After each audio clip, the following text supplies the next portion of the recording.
의석을 청대해 주시기 바랍니다. 회의를 속개하겠습니다. 오전에 5분 의원님께서 질문하신 내용에 대하여 답변을 듣도록 하겠습니다. 먼저 김한주 도시장님 나오셔서 답변해 주시기 바랍니다.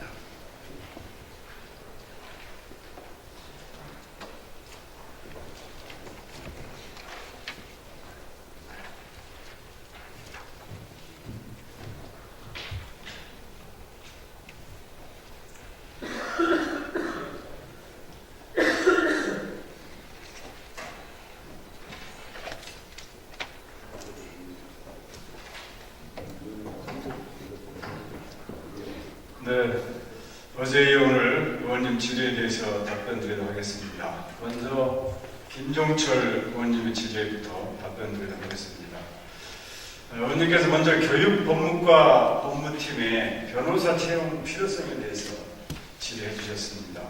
안행부 방침에 따라 타 지자체는 법률 전문가를 채용하여 2014년부터 총액 인건비로 지원을 받고 있는 사례를 말씀하시면서 지자체의 법률 전문가 채용 시 안행부에서 지원 계획은 있는지, 있다면 어떤 방법으로 지원되고 있으며 우리도에 해당되는 혜택은 무엇인가 물으셨습니다.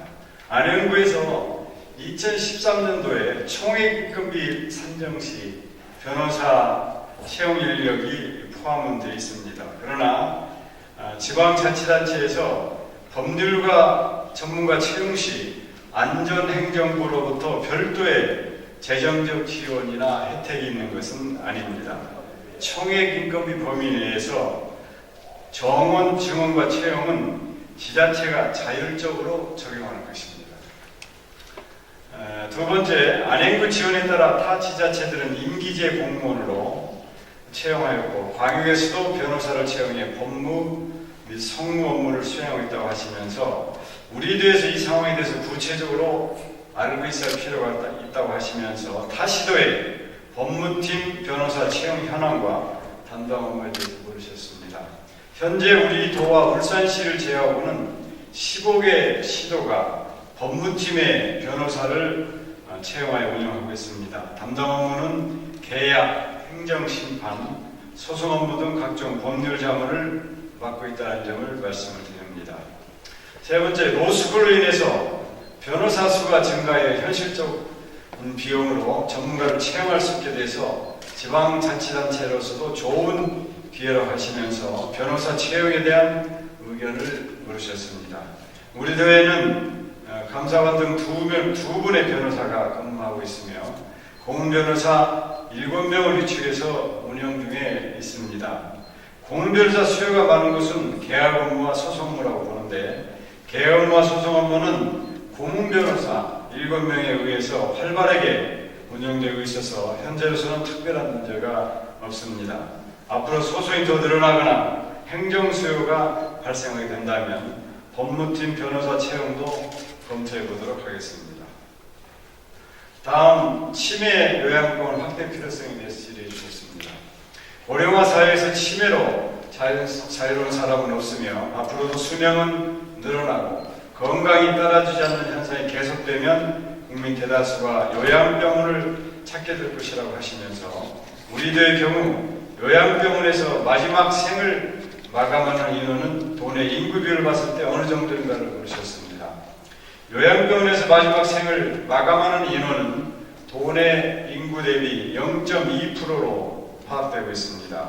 우리도 2013년 사망자는 13,500명으로 이 중 요양병원에서 사망한 자는 3,805명으로 전체 사망자 중 28.1%를 차지하고 있으며 2012년 23.2%에 대해서 소폭이나마 증가하는 추세를 보이고 있습니다.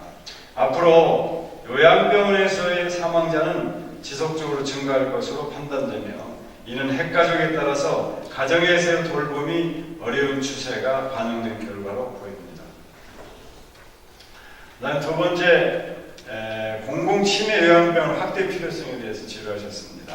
치매 환자의 경우에 사립치매병원은 가격이 싸고 공공치매시설은 저렴한데 병상수가 적어서 입원이 어려운 상황을 하시면서 요양병원 병원비 감소를 위해서 도에서 실시한 사업이 무엇인지와 향후 병원비 감소를 위한 도의 대책에 대해서 물으셨습니다. 요양병원의 병원비는 국민건강보험법에서 정한 수가를 적용해서 사립과 공립 모두 똑같기 때문에 도에서 병원비 감소를 위해 실시한 사업은 없습니다. 다만 비급여 대상인 상급병실 사용 여부와 간병을 받는 정도에 따라서 병원비 차이가 나고 있는 것으로 알고 있습니다. 정부에서는 본인 부담 병원비를 적게 하기 위하여 국민건강보험법에 따라서 일반 건강보험자는 총 치료비의 20%를 부담하고 차상위 환자는 총 치료비의 15%를, 기초생활수급자는 치료비 부담이 없습니다. 식비의 20%만을 부담하도록 하고 있고 나머지는 보험공단에서 지급하고 있습니다. 또한 연간 치료비가 고액인 경우 환자는 상한액까지만 부담을 하면 됩니다. 가입자 보험료 수준별로 하위 50%는 연간 200만원, 중위 30%는 300만원, 상위 20%는 400만원의 상한액을 초과하는 경우에는 그 초과액을 공단이 부담함으로써 환자의 과다한 진료비 부담을 덜어주고 있습니다. 요양병원에서 부담이 많이 되는 비급여 대상인 간병비 경감을 위해서는 우리 도에서 정부와 협의해서 병원비 절감에 노력해 나가도록 하겠습니다. 그다음 세 번째, 공공치매 요양병원 확대 필요성에 대해서 물으셨습니다. 치매 환자와 보호자에게는 요양병원이 대형 병원보다 효율적인 만큼 도에서 장기 저리로 요양병원에 융자를 해서 시설 투자를 유도하면 도움이 될 것이라 하시면서 현재 도에서 시행하고 있는 요양병원 시설 투자 사업과 공공치매 요양병원 확대 필요성과 향후 계획에 대해서 물으셨습니다. 현재 우리 도에는 80개소의 요양병원이 있어서 충분히 확보하고 있다고 생각하고 있습니다. 따라서 요양병원 시설 투자 융자 사업은 추진하고 있지 않습니다. 요양병원이 부족했던 지난 2007년까지는 융자를 통한 시설 투자가 요양병원 증가에 도움이 될 것으로 판단돼서 일반 병원을 요양병원으로 전환할 경우 융자를 통한 시설 투자를 지원한 사업이 있었으나 2008년 이후 요양병원이 급격히 늘어나 현재는 80개소 14,400개 병상으로 도민이 이용하기에 충분해서 융자 사업은 중단됐습니다. 공공치매 요양병원도 2009년까지는 신축할 경우 국비 50%를 지원했으나 최근에는 요양병원이 증가하여 공립 요양병원에 대한 국고 지원 사업은 추진하고 있지 않습니다. 다만 기존 공립 요양병원 내에 치매 환자를 전문적으로 치료하는 전문병동을 증축하거나 리모델할 경우에만 지원하고 있습니다. 요양병원 확대에 대한 시군의 수요를 조사한 결과 신청은 없었으며 치매 전문병동 수요는 시군과 협의해 나가도록 하겠습니다. 세 번째, 청렴도 및 공무원 비리 대책에 대해서 질의했습니다. 전국 16개 광역자치단체 청렴도 조사 결과 정책 고객 평가는 5위로 상위 평가를 받았으나 외부 청렴도에서 전국 평균보다 낮게 평가돼서 종합 청렴도가 16위로 하위 평가를 받았다 하시면서 외부 청렴도 평가에서 유독 낮은 평가를 받은 원인은 어디에 있는지 물으셨습니다. 공직자의 청렴도는 국민들의 공직사에 대한 신뢰 척도이고 2011년 광역자치단체 중 2위, 2012년 6위를 차지했던 전라북도가 2013년 평가에서 하위권을 추락한 것에 대해서 대단히 유감으로 생각합니다. 외부 청렴도는 공사, 용역, 보조금, 인허가 등 주요 민원인을 대상으로 업무 처리 과정에서 부패 행위 경험이나 업무 처리 절차에 문제점이 있는지를 설문을 통해서 측정하고 있습니다. 외부 청렴도 조사 결과가 좋지 않다는 것은 민원 처리 과정에서 관행적인 부조리가 완전히 사라지지 않고 민원 처리에 대한 불만과 불신이 표현된 것이라고 보고 있습니다. 이와 함께 지난 1년 동안 도내 자치단체장들이 잇단 비리로 수사와 재판을 받았고 여행사 로비 사건 등 공직자 부패 사건이 외부 청렴도 하락을 부추긴 가장 큰 요인이 아닌가 생각이 듭니다. 앞으로 관행적인 부조리를 일수하고 공직기관 확립을 통해 청렴도 향상을 위해 노력을 해나가도록 하겠습니다. 이를 위해서 부패 취약 분야에 대해서는 민원인을 대상으로 모니터링을 실시해서 민원 처리 과정 등에서 발생하는 부패 행위에 대해서 엄단하겠습니다. 또한 청렴 취약 분야에 대해서는 관계기관과 합동으로 민관 청렴대책위원회를 구성하고 간담회등 소통행정을 강화해서 부패 행위를 사전에 차단해 나가도록 하겠습니다. 두 번째, 청렴도의 공무원 비리 대책에 대해서 질의하셨습니다.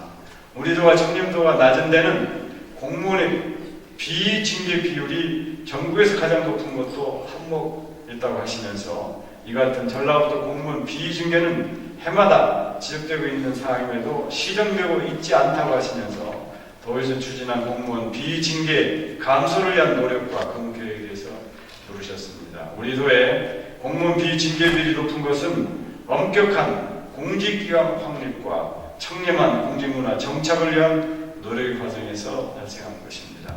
그동안 공무원의 비리에 대해서는 업무 수행자뿐만 아니라 관리자까지 연대 책임을 묻는 등 감사활동을 대폭 강화해왔습니다. 그 결과 2012년 기준으로 볼 때 우리 도의 징계 요구 인원은 80명으로 타시도에 비해서 훨씬 많았습니다. 또한 공금 횡령, 뇌물수수, 직장 내 성희롱 등 중대 범죄에 대해서는 무관용의 원칙에 따라서 중징계 처리하였습니다. 이러한 노력으로 감사원 자체감사 활동평가에서 2011년부터 3년 연속 1위를 차지한 바가 있으며 2013년에는 징계 인원이 179명으로 2012년 대비 29% 감소로 점차 감소 추세에 있다는 말씀을 드립니다. 앞으로 공직자의 비리에 대해서는 감사 형량을 강화하고 비리를 사전에 예방할 수 있는 시스템을 강화해 나가도록 하겠습니다. 전라북도 직무 관련 범죄 고발 기준에 따라서 100만 원 이상 뇌물수수, 200만 원 이상 공금 횡령 경우 고발 조치하도록 하고 공직자 음주운전에 대해서도 감봉 이상으로 징계 수위를 강화하겠습니다. 사전 비리 예방 시스템인 청백리 상시 모니터링 시스템을 도입해서 회계 비리를 사전에 차단하고 또 감사 결과에 대해서는 처분 여부서의 전문을 공개하여 반복되는 비리를 예방하도록 하겠습니다. 이와 함께 시군의 공무원 범죄 발생 현황, 부패 방지 노력 등을 평가해서 스스로 비리 감소를 위해 노력하는 분위기를 조성해 나가도록 하겠습니다. 다음은 김종담 원장 질의에 대해서 답변하도록 하겠습니다. 먼저 금융산업 발전을 위한 과제에 대해서 질의하셨는데 전라북도 금융산업 메카로 도약하기 위해서는 금융산업을 집적할 수 있는 시설 인프라 구축이 가장 시급하다고 하시면서 전주국제금융센터 건립에 대한 견해와 6.4 지방선거에서 통합신당과 새누리당의 전북 공약으로 전주국제금융센터 구축을 건의할 의향이 있는지에 대해서 물으셨습니다. 기금운용본부의 안정적인 정착과 전라북도 금융산업 육성을 위해서 금융센터 건립의 필요성은 인정이 되나 국제금융센터 설립에 막대한 돈이 들어가는 만큼 그 수요를 봐가면서 건립하는 것이 바람직하다고 봅니다. 금융센터 입주가 가능한 기금운용본부와 거래하고 있는 증권사, 자산운용사 유치에 총력을 기울여 어느 정도 수요가 될 때 건립도 추진하도록 하겠습니다. 그리고 기금운용본부가 2016년 하반기에 이전하는 만큼 6.4 지방선거의 공약으로 건의하는 것은 시기가 좀 이르다고 생각됩니다. 기금운용본부가 이전하고 증권사나 자산운용사가 유치, 이전되는 것을 고려해서 차기 총선 공약과 대선 후보 공약으로 채택되어 추진하는 것이 현실적으로 바람직하다고 생각이 됩니다. 두 번째, 현재 개발 사업이 답보 상태에 있는 전주 종합경기장을 전주국제금융센터로 조성하여 금융산업의 클러스터와 새만금 개발을 선도하는 첨단 융복합 금융센터로 거듭나는 방안을 제안하시면서 도의 입장과 향후 계획에 대해서 물으셨습니다. 앞서 말씀드린 바와 같이 금융센터 건립은 필요하지만 이를 전주 종합경기장에 조성하는 것보다는 혁신도시에 조성하는 것이 더 타당하다고 생각합니다. 그 이유는 의원님도 말씀하신 바와 같이 현재 전주시에서 종합경기장 부지에 전시 컨벤션 센터와 호텔 등 복합문화 상업시설을 건립을 추진 중에 있고, 금융센터는 기금융본부 이전 이추와 인접한 곳에 건립해서 관련 금융기관들의 시너지 창출을 할 수 있도록 하는 것이 효율적이라고 판단되기 때문입니다. 아울러 새만금 사업 등 주요 사업과 연계 발전은 반드시 필요하다고 보고, 이를 위해서 3월 말에 금융산업 발전 방안 연구 용역을 착수할 예정인데, 새만금 사업과 연계한 특화 금융개발 등 지역 전략산업 육성과 특화 금융산업과의 연계 발전 방안을 포함하여 연구가 되도록 추진하겠습니다. 또 아직도 기후변화본부 전북 이전 사실을 모르는 주민이 많다고 하시면서 전북 금융산업에 대한 대민 홍보 강화를 촉구하셨습니다. 앞으로 금융 관련 사업계획 추진, 집행에 있어서 도민들이 함께 참여하고 홍보도 많이 하겠습니다.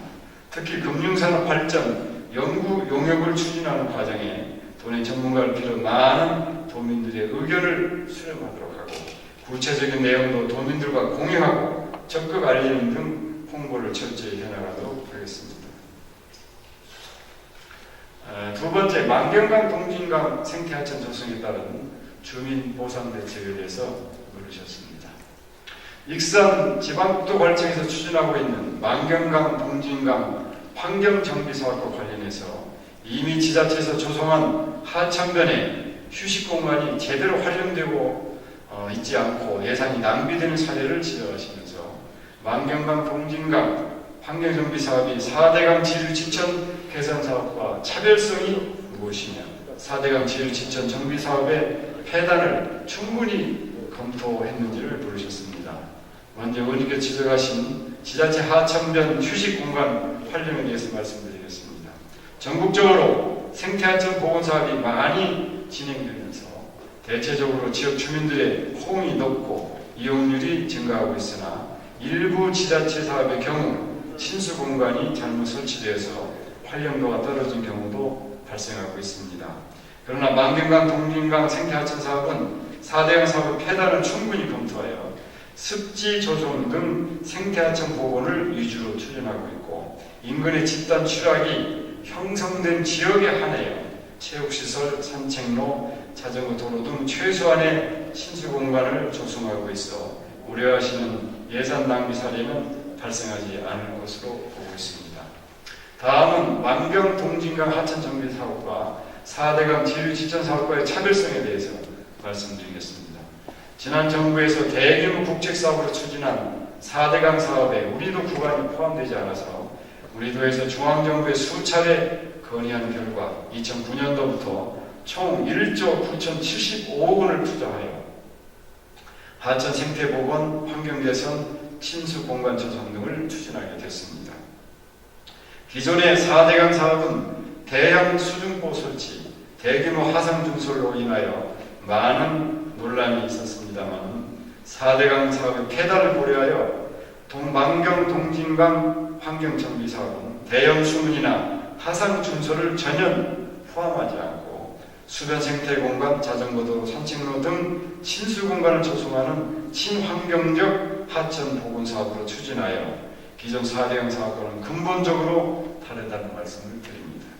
또 만경 동진강 그동안 하천구역 내 영농 행위로 인해 새만금 수질 오염의 원인을 작용하여서 반드시 정비되어야 할 하천입니다. 우리 도에서는 하천 생태 보건은 물론 새만금 사업의 성공을 위하여 차질 없이 추진될 수 있도록 최선의 노력을 다하겠다는 말씀을 드립니다. 다음 두 번째, 만경 동진강 하천 환경정비 사업으로 경작이 금지됨에 따라 현실에 맞게 영농 보상금을 증액하거나 비슷한 규모의 다른 농지를 취득하는 대토 등 현실적 대안이 있는지와 정부 대책과는 별도로 전북 대책은 무엇인지를 물으셨습니다. 하천부지 경작농민을 위한 지원 대책에 대해서 말씀드리겠습니다. 그동안 만경강과 동진강 유역은 7,975필지 1,146만 8천 제곱미터에 달하는 거대한 면적의 국가 소유 하천부지를 인접 농민들에게 저렴한 저명료만 받고 임대되어 수년간 경작되어 왔으나 하천 환경정비 사업이 추진되면서 불가피하게 경작이 금지되어 안타깝게 생각하고 있습니다. 경작 금지에 따른 보상은 소유권이 국가에 있어서 도는 토지 보상을 할 수가 없으며 공익사업을 위한 토지 등의 취득 및 보상하는 법률에 따라서 다른 지역사업과 마찬가지로 영농 보상 미만을 지급할 수밖에 없다는 점을 이해해 주시기 바랍니다.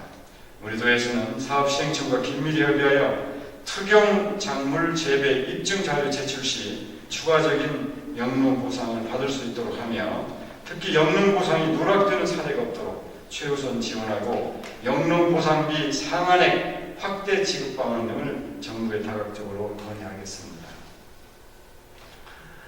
세 번째, 새만금 사업은 본질적으로 농지 확보 사업임에도 하천부지 농지를 없애는 것에 대해서 말씀하시고 만경 동진과 하천부지 농지에 발생하는 비점 오염원이 새만금 수질에 미치는 영향은 어느 정도인지와 비점 오염원은 하천부지 농지와 재내지 농지 간에 큰 차이가 없고 전체 농지 면적과 이로 인한 수질 오염 부하량을 생각하면 하천부지를 수질 오염의 주범으로 판단하는 것은 부적절하다고 말씀하시면서 이에 대한 견해를 물으셨습니다. 먼저 새만금 사업은 아시다시피 농업용지를 비롯한 산업용지, 신재생용지, 관광내재용지, 과학연구용지, 생태용지 등 283평방킬로미터 규모로 6개 용지를 조성하는 사업입니다. 이 중 농지 면적은 전체의 30%인 85.7평방킬로미터로 만경 동진강 하천부지 농지 11.4평방킬로미터 약 7.5배인 2,575만 평에 이릅니다. 새만금 사업의 성공적 추진을 위해서는 수질 관리가 관건이어서 만경 동진강 생태하천 조성 사업의 부득이 필요하다는 점을 양해해 주시기 바랍니다.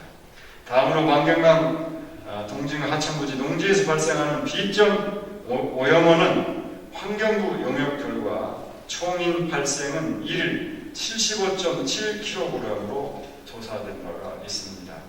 이러한 총인 기준의 오염물질 양은 만경강 지류인 익산천의 주 오염원인 왕궁 지역에서 발생하는 82kg과 비슷하고 또한 하천부지 농지는 유하 거리가 짧아서 재래지 농지와 동일한 양의 농약, 비료 등을 사용한다 해도 오염물질의 분해나 침전, 희석 등의 작용을 기대할 수가 없어서 본류에 미치는 오염 영향 정도가 직접적이어서 새만금 수질에 미치는 영향이 크다고 판단됩니다.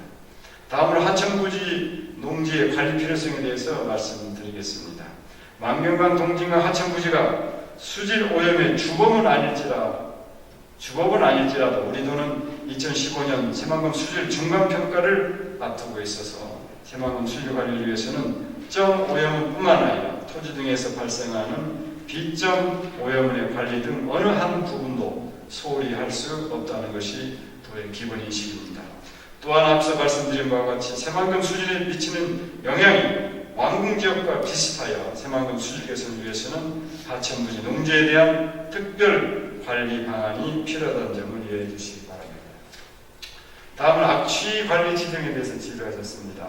악취 민원의 주요 원인이 가축 분뇨와 환경 기초 시설임에도 불구하고 현재 악취 관리 지역이 산업단지로 한정되어 있어서 악취 관리 지정의 형평성이 어긋나 재검토가 필요하다고 하시면서 산업 내 기업의 악취 저감 시설이 완료되는 2015년 1월부터는 악취로부터 고통받지 않을 것이라고 생각하는지와 축산단지와 환경기초시설에서 발생되는 악취에 대하여 악취 관리 지역 지정 등 특단의 조치가 있어야 한다고 하시면서 이에 대한 대책과 앞으로의 계획에 대해서 물으셨습니다. 먼저 익산 3단의 악취 관리 지역 지정 시에 가축 분뇨와 환경기초시설에 대해서도 많은 토론과 검토가 있었습니다. 익산 시민단체, 기업자 대표, 전문가 등의 토론을 거친 결과 가축 분뇨와 환경기초시설의 악취 문제도 중요하지만 대다수의 견해는 산업단지는 주거지역과 바로 인접해 있어서 민원 정도가 높고 3단에서 배출되는 유해 화학물질의 복합적용에 따른 유해성이 더 크다. 크다는 점을 충분히 감안해야 된다는 것이었습니다. 이에 따라서 민원성과 유해성의 정도를 고려하여 우선 먼저 산업단지를 악취관리지역으로 지정했기 때문에 형평성에 어긋나는 것은 아니라는 점을 말씀을 드립니다. 다음으로 익산지역 일부의 악취 문제는 의원님께서 말씀하신 바와 같이 산업단지 외에 가축분뇨와 환경기초시설의 악취가 복합적으로 발생하고 있는 것이 사실입니다. 산단 내 기업들이 악취 저감 시설을 완료해도 기타 악취 시설에서 악취 문제가 완전히 해소되지는 않는다고 생각하고 있습니다. 하지만 산단 내 악취 배출 사업장에 대해 엄격한 배출 허용 기준을 적용하여 강력한 행정 조치를 취하고 가축 분뇨와 환경 기초 시설에 대해서는 현재 익산시에서 진행하고 있는 악취 방지 대책을 착실히 추진할 경우 완벽하지는 않지만 상당 부분 악취가 해소될 것으로 기대됩니다. 다음으로 축산단지와 환경 기초 시설의 악취 방지를 위한 특단의 대책에 대해서 구체적으로 말씀드리겠습니다. 왕궁 축산단지의 경우 정부와 도 익산시가 1170억을 투자하여 축사매입, 수림대 조성, 생태하천 복원 등 왕궁 환경 개선 사업을 15년까지 완료하여 악취 문제를 해결하고자 특단의 대책을 추진하고 있습니다. 환경 기초 시설의 경우는 민원 분석 결과 하수 처리장, 음식물 처리장, 폐기물 처리 시설에서 악취가 발생하고 있어서 익산시 주관으로 악취 방지 대책을 추진해 나가고 있습니다. 하수 처리장은 악취 주 원인인 슬러지의 탈수기를 밀폐형으로 교체하고 발생 악취를 없애기 위한 소각 시설을 설치하는 등 198억을 투자하여 2015년 5월까지 악취 저감 시설을 완료하겠습니다. 음식물 처리장은 투입구 밀폐, 바이오 세정기를 활용한 악취 탈취탑 설치 등 7억 원을 투자하여 2014년 3월까지 처리 공정을 개선하겠습니다. 금강동에 야적되어 있는 압축수액이 10만 톤은 익산 소각장에서 2015년 5월까지 소각 처리하면 악취 문제는 해소될 것으로 보입니다. 만약 이러한 대책을 추진한 이후에도 축산단지나 환경기초시설에서 악취가 지속될 경우에는 악취 검사 등을 통해서 악취 관리지역 지정을 검토하겠습니다. 그 다음 세 번째, 악취 조례에 의하면 산단 내 기업체에 엄격한 배출 허용 기준을 적용하고 악취 방지 시설 보조금을 지원하게 되어 있는데 이에 대한 대책과 계획에 대해서 물으셨습니다. 산업단지 내 엄격한 악취 배출 허용 기준은 기업체들의 준비 기간을 고려하여 단계별로 적용해 나가도록 하겠습니다. 엄격한 배출 허용 기준은 악취 방지조례 제7조에 따라서 1000ppm에서 500ppm까지 정할 수 있으나 2015년부터 2017년까지 3년간은 750ppm으로 2018년 이후부터는 500ppm으로 단계적으로 적용해 나가도록 하겠습니다. 악취 방지시설 설치 자금은 기업의 제품 생산과 기업의 이익에 따라 악취가 수반되는 문제이므로 수익자 부담 원칙에 따라 기업 스스로가 저감 시설을 설치하는 것이 원칙이라고 생각합니다. 따라서 환경산업기술원에서 악취 방지 시설 설치 자금을 업체당 30억 원 한도 내에서 저리로 융자해주고 있으므로 이 자금을 기업들이 지원받을 수 있도록 적극 발전해 나가도록 하겠습니다. 그 다음에 미세먼지가 재난의 삶이라고 하시는 질문을 주셨습니다. 중국발 미세먼지 발생이 잦아짐에 따라서 도보건환경연구원에서는 미세먼지 정도에 따른 경보 내용을 도민에게 알려주고 있는데 연구원의 역할을 경보와 홍보에만 국한하지 말고 미세먼지가 인체에 미치는 영향에 대한 조사, 장기적인 대책과 지역 특성을 고려한 대책을 마련하는 데 도와야 한다고 말씀하시면서 이에 대한 견해를 물으셨습니다. 우리 도에서는 정부의 미세먼지 종합대책에 맞춰 지난 1월 1일부터 도내에 미세먼지 예경보 시스템을 가동하고 있습니다. 도내 미세먼지 주의보는 지금까지 총 2회 발령되었으며 주요 발생 원인으로는 중국에서 유입된 스모그, 국내에서 자체 배출된 오염물질이 상호 복합적으로 작용하여 발생된 것으로 분석되고 있습니다. 미세먼지가 인체에 미치는 영향 조사와 지역적 특성을 고려한 대책에 대해서는 미세먼지 영향이 한 지역에서 차별적으로 나타나는 것이 아니라 전국적으로 광범위하게 영향을 미치기 때문에 지역적인 연구보다는 국가 정책에 반영하여 국가 공동 연구가 필요하다고 생각합니다. 우리 도에서도 환경부 등 관계부처와 연계하여 국가 공동 연구에 적극적으로 참여하고 연구 결과를 도정 운영 및 중장기 발전계획 수립 등에 반영해서 미세먼지로 인한 추가적인 피해를 최소화하도록 노력하겠습니다. 장기적으로는 중국발 미세먼지 해결을 위해서는 한중 환경협력을 바탕으로 하는 국가 공동연구에 적극 참여하고 연구 결과를 도내 환경 관련 기관과 공유하여 환경정책 수립의 기초 자료로 활용토록 하겠습니다.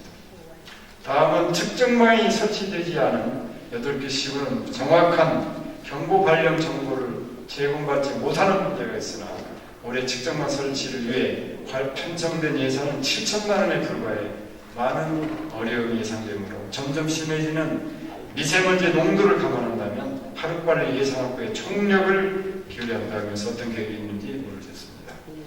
도내 미세먼지 측정망 확대 문제는 환경과 지속적으로 협의하여 관련 예산을 추가로 확보토록 노력하고 시급히 설치가 필요한 지역에 대해서는 우선적으로 도 예산을 투입해서 적극적으로 추진해 나가겠습니다. 2015년도에 3개소, 2016년도에 3개소, 6개를 추진하겠습니다. 미세먼지 측정소 설치 기준이 인구 10만 이상 도시 지역에 설치함이 원칙이지만 공업지역이나 대기 오염이 우려된 지역은 예외적으로 설치가 가능합니다. 현재 우리들 경우에도 고창군의 미세먼지 측정소가 예외적으로 설치되었으며 앞으로도 중국발 미세먼지 직접적인 영향을 받아 대기질 악화가 우려되는 김제와 부안 지역 측정소도 2015년에 국비를 확보하여 추가로 신설을 추진할 계획으로 있습니다. 2015년부터 시행 예정인 초미세먼지 예경보 실시와 관련해서 고농도 미세먼지 발생 시 문자 발송이나 음성 서비스를 할 수 있는 미세먼지 예경보 상황 전파 시스템과 미세먼지 정보 및 생활 수칙 등을 홍보할 수 있도록 LED 전광판을 금년에 또 자체 사업으로 시범 도입 운영할 계획입니다. 또한 기존 대기오염 측정소 12곳에 대해서도 초미세먼지 측정 시스템 구축 예산이 정비될 수 있도록 국비 확보에 노력하겠습니다. 개선되지 않은 장애인 이동권 문제에 대해서는 서면으로 답변을 제출하겠습니다.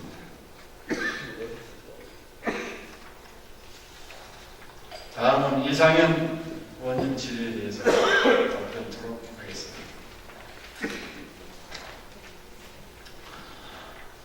첫째 AI 대책에 대해서 질문을 주셨습니다. AI 사태가 장기화되면서 가금류 이동 제한에 따른 출하 및 입식 제한으로 인한 손실 등을 농가가 고스란히 떠안은 상황으로 도내 이동 제한으로 인한 예상 피해 규모와 산란계 농가 및 입식 제한으로 인한 피해를 포함한 지원 대책에 대해서 질문하셨습니다. 가금류 이동 제한에 따른 피해 규모는 경계 지역이 일반적으로 전환되는 시점이 AI 발생 35일 이후에 산정이 가능하여 현재는 정확한 피해를 산정할 수가 없습니다. 현재 방역대가 16개 지역으로 이 중 7개 지역은 이동 제한이 해제되어 피해를 신청받고 있으며 나머지 9개 지역은 4월 13일까지 해제될 계획으로 해제 순서대로 피해를 산출하여 지원하겠습니다. 산란계 농가 피해 및 입식 지원으로 인한 피해 지원 대책으로 살처분 농가에는 살처분 보상금과 가축 입식비, 생계, 안정자금을 지원하고 이동 제한으로 손실 입은 농가에는 소득 안정자금을 최대 5천만 원까지 지원토록 되어 있으나 총리께 직접 건의하여 피해 전액을 보상토록 관철시킨 바가 있습니다. 산란농지와 입식지원 피해를 입은 농가는 경영안정자금, 사료구매자금을 지원하고 있으며 토종닭은 출하시 마리당 1,200원을 추가로 지원하고 있습니다. 또한 사료구매자금은 전체 축산농가의 사육 규모에 따라서 최대 9억 원까지 저리로 지원하겠습니다. 또 AI가 발생한 농가의 살처분 보상금을 1차 20%, 2차 40%, 3차 80%를 감액하겠다는 삼진아웃제의 정부 방침은 AI 발생 책임을 피해자인 농가로 전가시키는 무책임한 처사로 삼진아웃제를 들먹이는 정부에 대해서 지자체 차원에서 강력한 대응이 필요하다고 하시면서 이에 대한 견해를 물으셨습니다. 정부 삼진아웃제의 근본 취지는 AI가 2003년 최초 발생한 이후 2, 3년 주기로 발생하는 상황을 막고 축산농가의 방역의식을 높이기 위해 반복 발생한 농가에 대해 살처분 보상금을 강화하겠다는 것입니다. 현재 축산농가, 축산협회 및 유관기관 등에서 반발하고 있어서 시행 여부를 좀 더 지켜봐야 할 것으로 사료되며, 우리 도에서도 삼진합체 문제점에 대해서는 강력히 정부에 건의하도록 하겠습니다. 또한 반복적인 AI 발생의 근본적인 문제를 해결하기 위해서 밀식 사육을 친환경 축산으로 전환하고 축사시설 현대화 자금을 집중 투자하는 등 사육시설 개선에 최선을 다하겠습니다.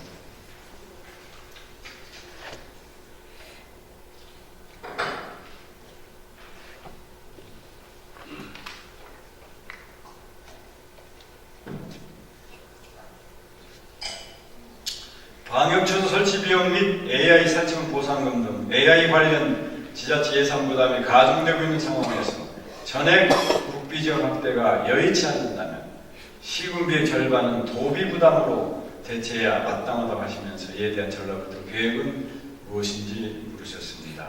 방역처소 설치 비용 및 AI 사치금 보상금 관련 예산은 현재 국비 210억 원, 도비 28억 원, 시군비 62억 원 등 총 300억 원 정도로 예상됩니다. 전염병으로 인한 국가적 재난은 정부가 부담해야 바람직하나 일부 지방비를 책정하여 지자체의 부담이 과중한 상태입니다. 정부의 국비 지원 확대해 줄 것을 계속적으로 현재 건의 중에 있습니다.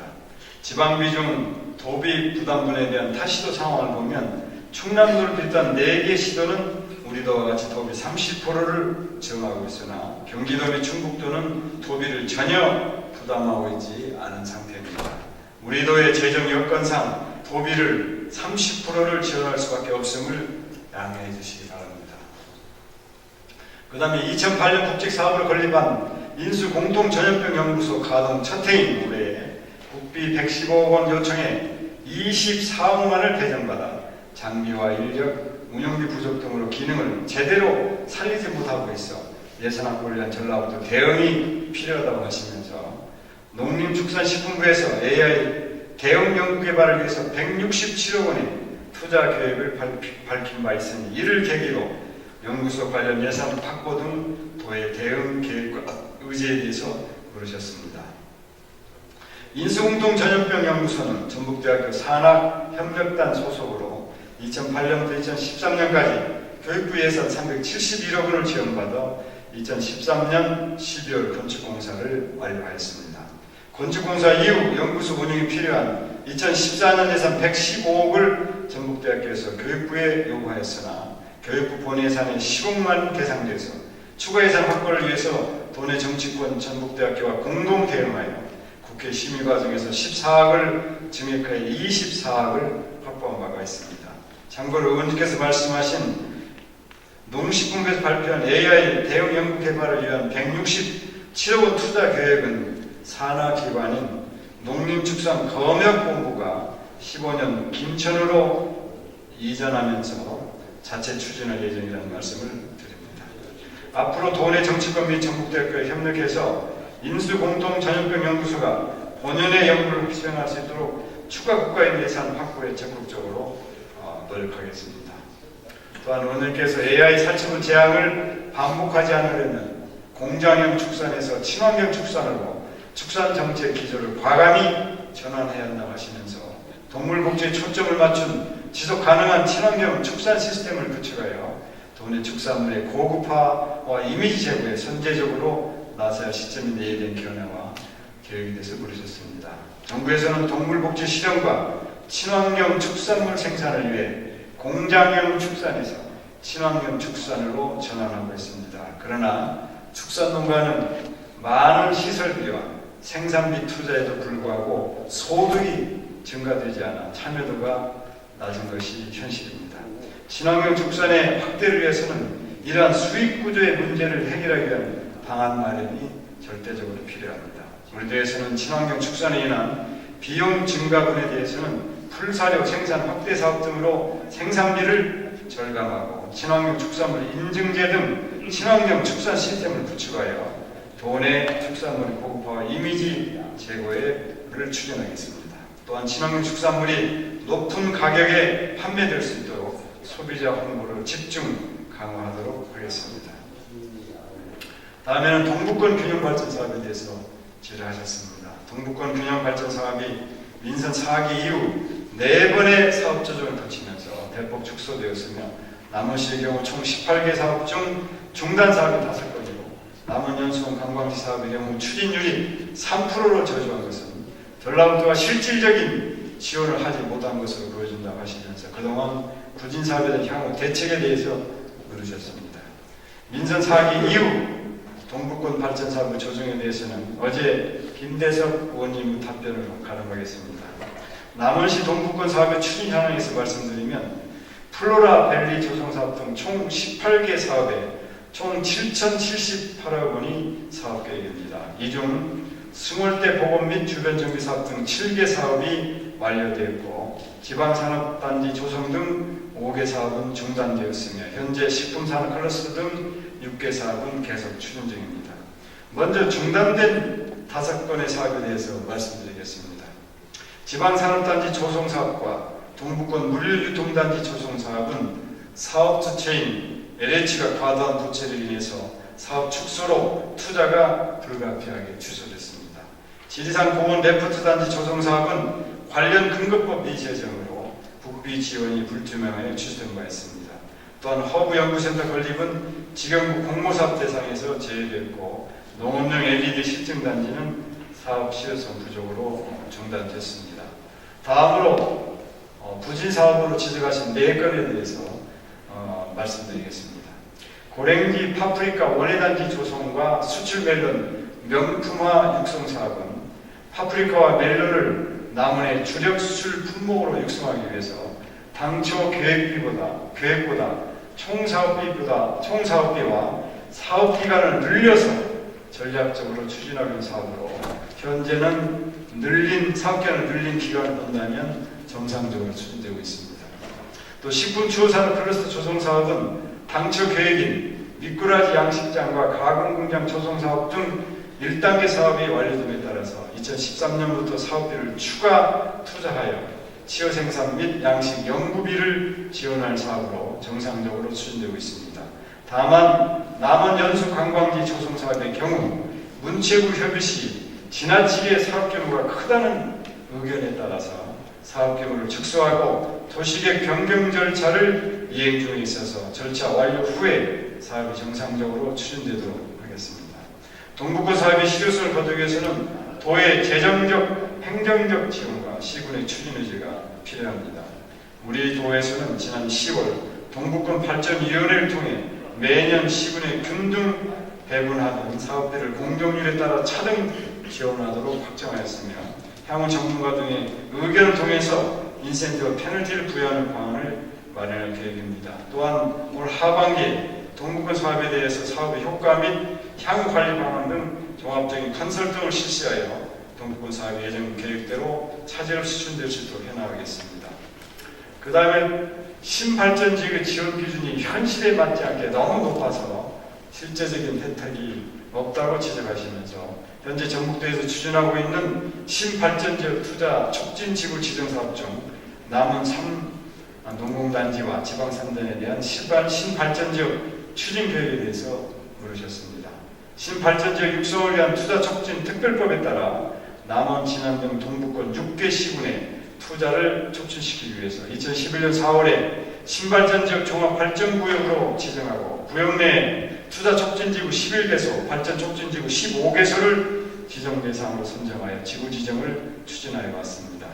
그동안 지구 지정 신청 시기가 미도래된 곳을 제외하고 지정이 가능한 진안, 홍산 한방 농공단지와 마해산 관광단지 2개 지구에 대해서는 2013년 8월에 국토부 국토정책위원회 심의를 거쳐 지정을 완료했습니다.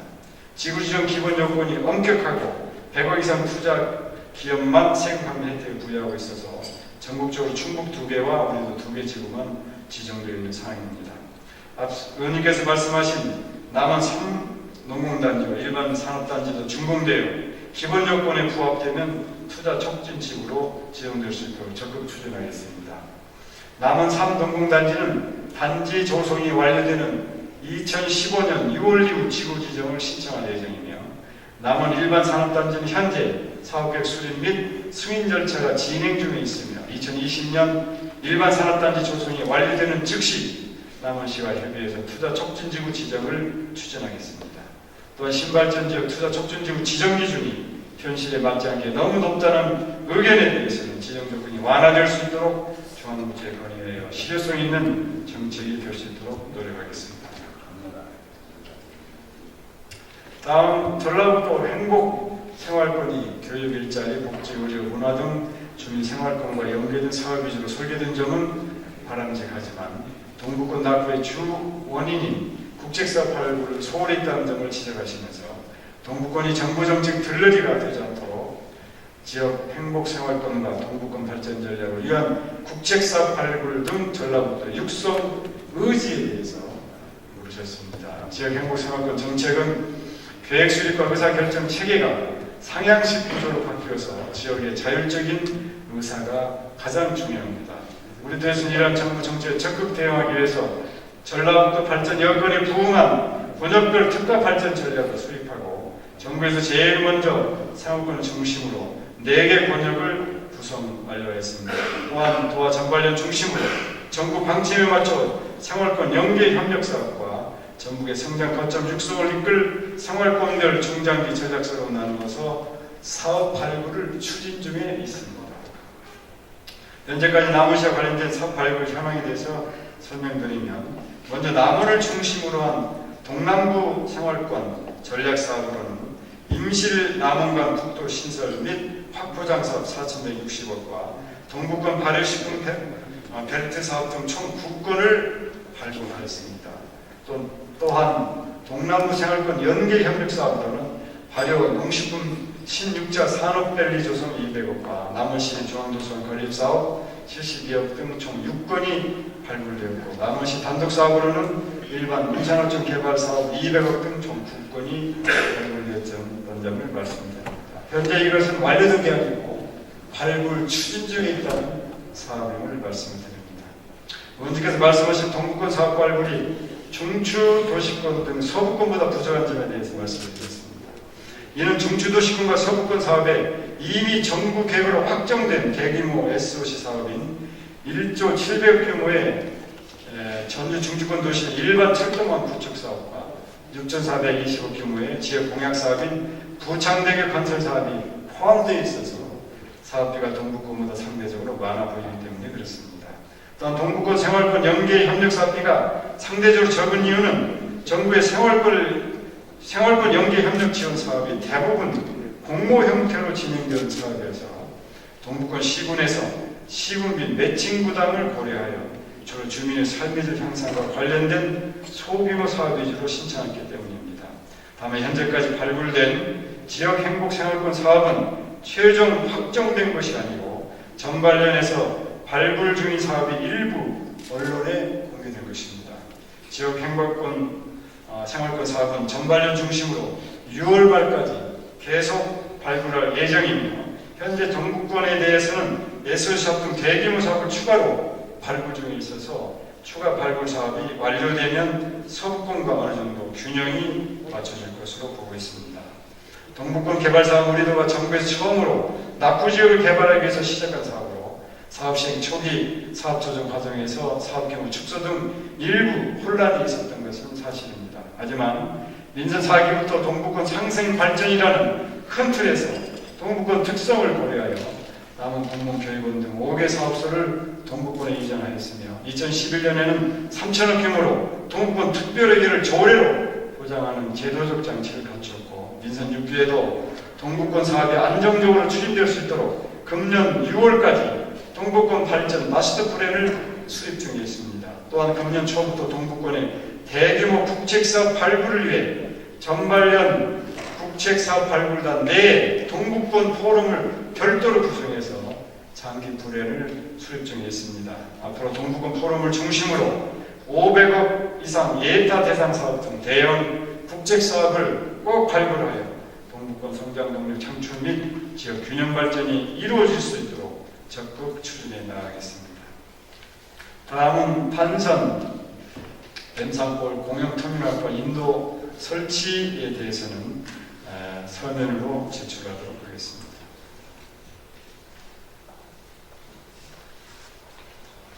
이성일 의원님 질의에 대해서 답변하겠습니다.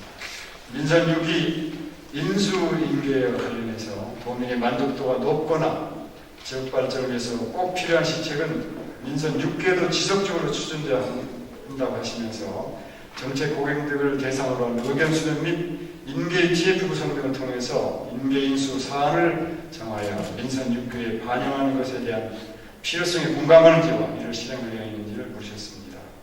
먼저 민선 6기 이후에도 도민 만족도가 높거나 지역발전에 필요한 시책은 지속적으로 추진돼야 한다는 것을 적극 공감합니다. 이를 위해서 의원님 제안하신 것처럼 각계의 의견을 수렴해서 도민 공감대가 이루어질 수 있도록 하여서 민선 사업의 정책이 민선 6기에도 차질 없이 추진될 수 있도록 하겠습니다. 그 다음에 GM 공장 이유설과 관련해서 GM 분산 공장의 시간당 생산량 감소에 따른 근로자 소득 감소나 협력업체 경영난은 불가피한 상황에서 GM이 지금까지 취해온 행보나 최근의 글로벌 생산기지 조정 등 맥락으로 볼 때 분산 공장 이유수는 언제든 현실이 될 수 있다고 우려하시면서 지금까지 일련의 상황을 어떻게 이해하고 있는지와 이에 대한 대응 방안에 대해서 물으셨습니다. GM은 대우자동차를 인수하는 과정에서 대우자동차의 유럽 판매 방법 함께 인수하여 회사명을 쉐보레 유럽으로 바꾸어 운영해 왔습니다.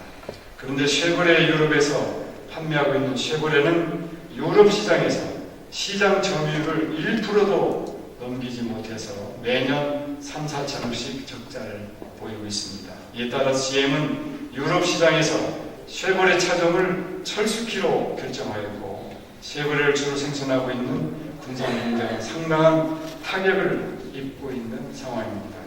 이에 GM 군산 공장 사태로 인한 전라북도 경제에 미치는 부정적 영향을 최소화하고 도민들의 피해를 줄이기 위해서 전라도지사에서 한국 GM CEO를 4월 중에 면담할 계획입니다.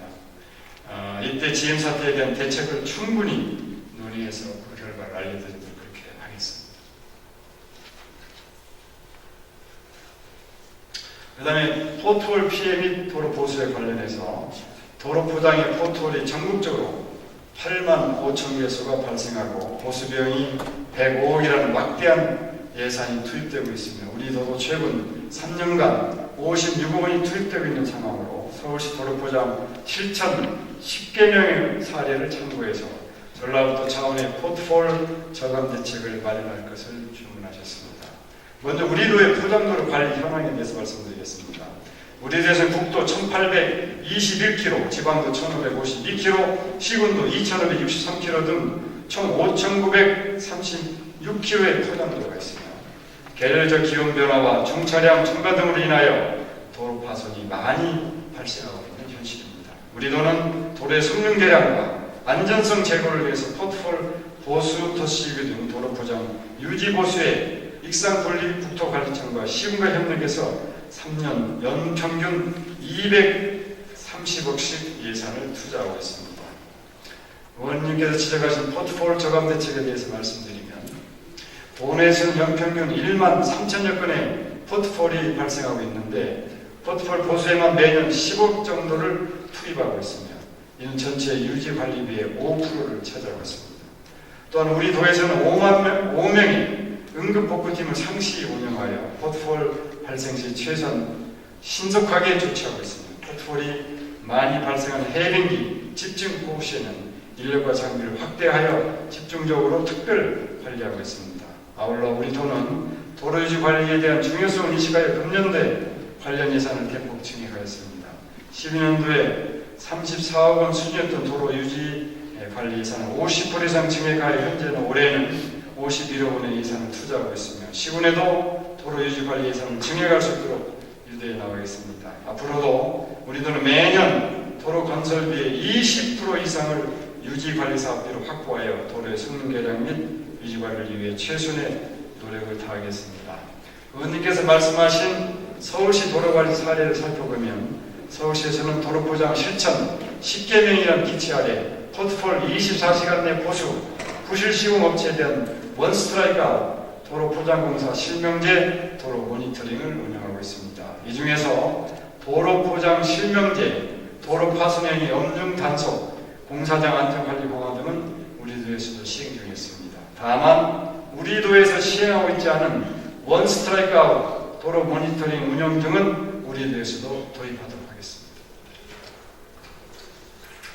다음 포트폴 피해 및 도로 보수 관련해서 도로 파손 문제를 해소하기 위해서는 보수 인력 확충이 필요한데 우리 도 인력은 94년 3년 대비 34명이나 감축되었다가 우려하시면서 인력 확충 계획에 대해서 물으셨습니다. 우리도 도로 관리 사업소 인력에 대해서 말씀드리면 현재 시설과 포장과 안전 등 4개 과에 58명이 근무하고 있습니다. 93년 대비 인원이 34명이 감소된 상황에 대해서 말씀드리겠습니다.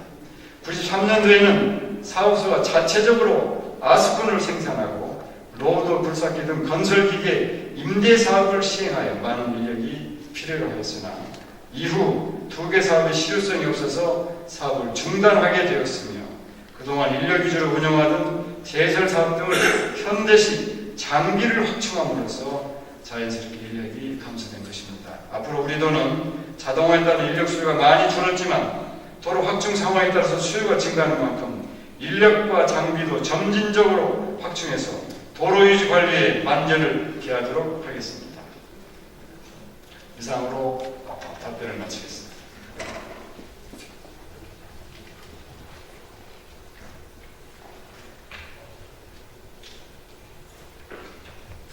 다음 김승환 교육감님 나오셔서 답변해 주시기 바랍니다.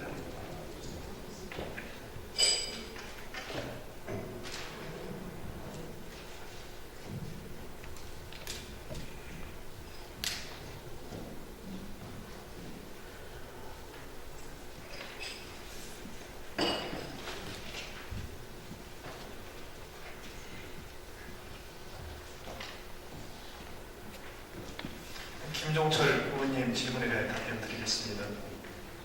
네, 교육감 취임 이후 저화질 CCTV 교체 실적과 비율 변화, 교체 계획에 대하여 답변 드리겠습니다. 학교 내 CCTV에 대한 주요 내용을 말씀드리면 개인정보보호법과 학교 내 영상정보 처리기기 설치 운영 표준 가이드라인을 준수하여 학교별로 학교 구성원의 의견 수렴과 학교 운영위원회 심의를 거쳐 영상정보 처리 기기를 설치하고 운영하도록 하고 있습니다. 현재 40만 화소 저화질 CCTV 설치 비율이 약 18.7%이고 정상 작동이 안 되고 있는 CCTV가 47대, 비율은 0.6%가 있는 것으로 파악되고 있습니다. 또한 CCTV 성능을 화소 수로 살펴보면 전년도와 비교하여 40만 화소는 19.9%에서 18.7%로 감소한 반면 100만 화소 이상 CCTV 비율은 8.6%에서 12.1%로 높아져 CCTV 성능이 개선되고 있는 것으로 나타났습니다. 앞으로 단위학교별로 자체 계획을 수립하도록 하여 CCTV를 교체하고 이미 설치된 CCTV 유지 관리와 점진적인 개선을 통하여 학생 안전을 확보해 나가겠습니다. 하남시 통합관제센터에서 위험에 처한 어린이를 구한 사건이 있었는데 이와 관련하여 전라북도 CCTV 통합관제 상황과 지자체와 교육청 간 협의가 필요한 사항에 대하여 답변 드리겠습니다. 현재 군산시와 김제시 2개 지역에서 초등학교 CCTV와 연계하여 통합관제를 실시하고 있습니다. 2011년 군산시와 김제시 통합관제센터와 초등학교 CCTV 교당 세대의 연계 시스템을 구축하는데 구축 분담금으로 8억 5천만 원이 지원되었고 매년 인건비로 4억 원, 전용예산 통신비 1억 1,200만 원을 지원하고 있으며 2014년부터는 통합관제센터와 연계된 CCTV 유지 관리를 위하여 5,600만 원을 지원하였습니다. 따라서 2개 지역 통합관제센터와 연계 운영하기 위하여 구축 분담금 외에도 매년 5억 7,100만 원의 예산을 지원해야 하는 실정입니다. 또한 통합관제센터와 연계된 초등학교 CCTV 대수가 제한되어 있어 학교 내에 설치된 CCTV를 관리하기 위해서는 학교별로 모니터가 별도로 필요한 실정입니다. 이는 통합관제가 많은 예산이 필요한 반면 완전한 역할을 하지 못하는 문제를 안고 있습니다. 따라서 군산시와 김제시 외에 초등학교 CCTV 연계 통합관제 지역을 확대할 계획은 없으며 학교별로 CCTV와 유지 관리와 모니터링을 통하여 학교 내 위급 상황과 안전사고를 예방해 나가도록 추진하겠습니다.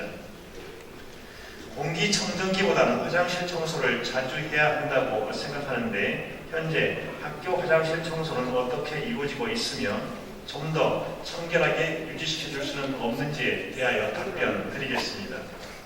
우리 교육청에서는 깨끗한 학교를 만들기 위하여 모든 단설 유치원과 초등학교, 특수학교에 필요한 예산을 지원하고 있으며 단위학교에서는 전문 청소 용역 업체와 계약하여 화장실 청소뿐만 아니라 학교 전반을 깨끗이 관리할 수 있도록 추진하고 있습니다. 앞으로도 학생들이 좀 더 쾌적한 환경에서 생활할 수 있도록 지도 감독을 강화하겠습니다. 아이들을 교육시키는 기관에서 사용하지 않는 공기청정기를 방치하고 있다고 하신 데 대하여 답변 드리겠습니다. 현재 화장실 내의 고장을 하거나 방치된 공기청정기에 대하여는 해당 학교에 즉시 수리하여 사용하거나 철거하도록 조치하겠으며 화장실 내 청결 및 위생관리를 공기청정기에 의존하기보다는 주기적인 환기 및 청소 등을 통하여 깨끗한 화장실 환경이 조성될 수 있도록 지도하겠습니다. 다음은 이성일 의원님의 질문에 대하여 답변 드리겠습니다. 전문 상담사 및 스포츠 강사의 해고를 보지 않고 사업 종료 및 계약 만료에 따른 자연스러운 고용관계 소멸로 보는 것은 교육감의 입장인지 물으신 데 대하여 답변 드리겠습니다. 전라북도 교육청 2013년 전문 상담사 채용 기본 계획 및 2013년 초등 특수학교 스포츠 강사 지원 계획에 의하여 전문 상담사 116명, 스포츠 강사 310명을 선발, 배치, 계약 만료 등 1년의 과정으로 2013년 12월 말까지 10개월간 한시적으로 운영하였습니다. 의원님 말씀과 달리 우리 교육청에서는 이것을 해고로 보지 않고 사역 종료 및 계약기간 만료에 따른 자연스러운 고용관계 소멸로 보고 있고 이것은 교육감인 저 자신의 의견입니다. 채용 공고문에 근로계약기간은 2013년 3월 1일부터 2013년 12월 31일까지로 하고 근로계약기간 종료 후 고용관계에 소멸되는 문구를 명시해 놓았습니다. 전문 상담사 및 스포츠 강사 인원 감축의 직접적인 원인은 도교육청이 밝히고 있는 것처럼 예산 부족으로 전국 시도교육청 평가에서 낮은 평가를 받거나 교육부와 맞서면서 불이익을 받지 않았다면 사태가 커지지 않았을 것이라고 하신 데 대하여 답변 드리겠습니다. 전문 상담사 및 스포츠 강사 인원 감축은 전국 시도교육청 평가나 교육부와 갈등과는 관계가 없다는 말씀을 드립니다. 얼마 전 도교육청 간부가 스포츠 강사에게 입건, 임용 불가를 공론한 사실에 대한 견해와 사후 조치를 어떻게 하였는지 물으신 데 대하여 답변 드리겠습니다. 지난 2월 20일 스포츠 강사 대표 4명과 해당 과장 및 장학관이 배석한 가운데 면담을 실시하였습니다. 힘든 과정을 거쳐 스포츠 강사에 선발되었는데 행사 방해를 포함 사법 처리 시에 임용이 대학 제한될 소지가 있어 개인적인 피해를 예방하고 시위 자제를 권고하는 차원에서 언급한 사실은 있으나 의원님께서 말씀하신 입건, 임용 불가를 운운하면서 협박할 의도는 전혀 없었던 것으로 알고 있습니다. 다음은 유기태 의원님의 질문에 대하여 답변 드리겠습니다. 전라북도 교육청의 연구학교는 2013년도에 108개교였는데 2014년도에 84개교로 24개교 감소한 이유에 대하여 답변 드리겠습니다. 연구학교는 의원님께서 말씀하신 것처럼 교육발전을 도모하고자 운영하고 있는 제도입니다. 모든 제도가 그렇듯이 연구학교도 순기능이 있는가 하면 역기능 또한 있는 것이 사실입니다. 우리 교육청의 경우 꼭 필요하다고 판단되는 경우 순기능을 극대화할 수 있는 범위 내에서 적정하게 운영하기 위하여 노력하고 있습니다. 2014년 연구학교는 84개교로 전년보다 감소한 주된 이유는 다음과 같습니다. 첫째, 교육발전에 기여하는 연구학교 운영이라는 큰 틀에서 우리 청의 연구학교 운영 방향에 대한 학교와 교사들의 공감 때문인 것으로 보고 있습니다. 둘째, 그럼에도 불구하고 2년 운영학교는 2년간 응모, 제한 등의 우리 청 연구학교 운영 방법이 감소 요인의 하나라고 생각합니다.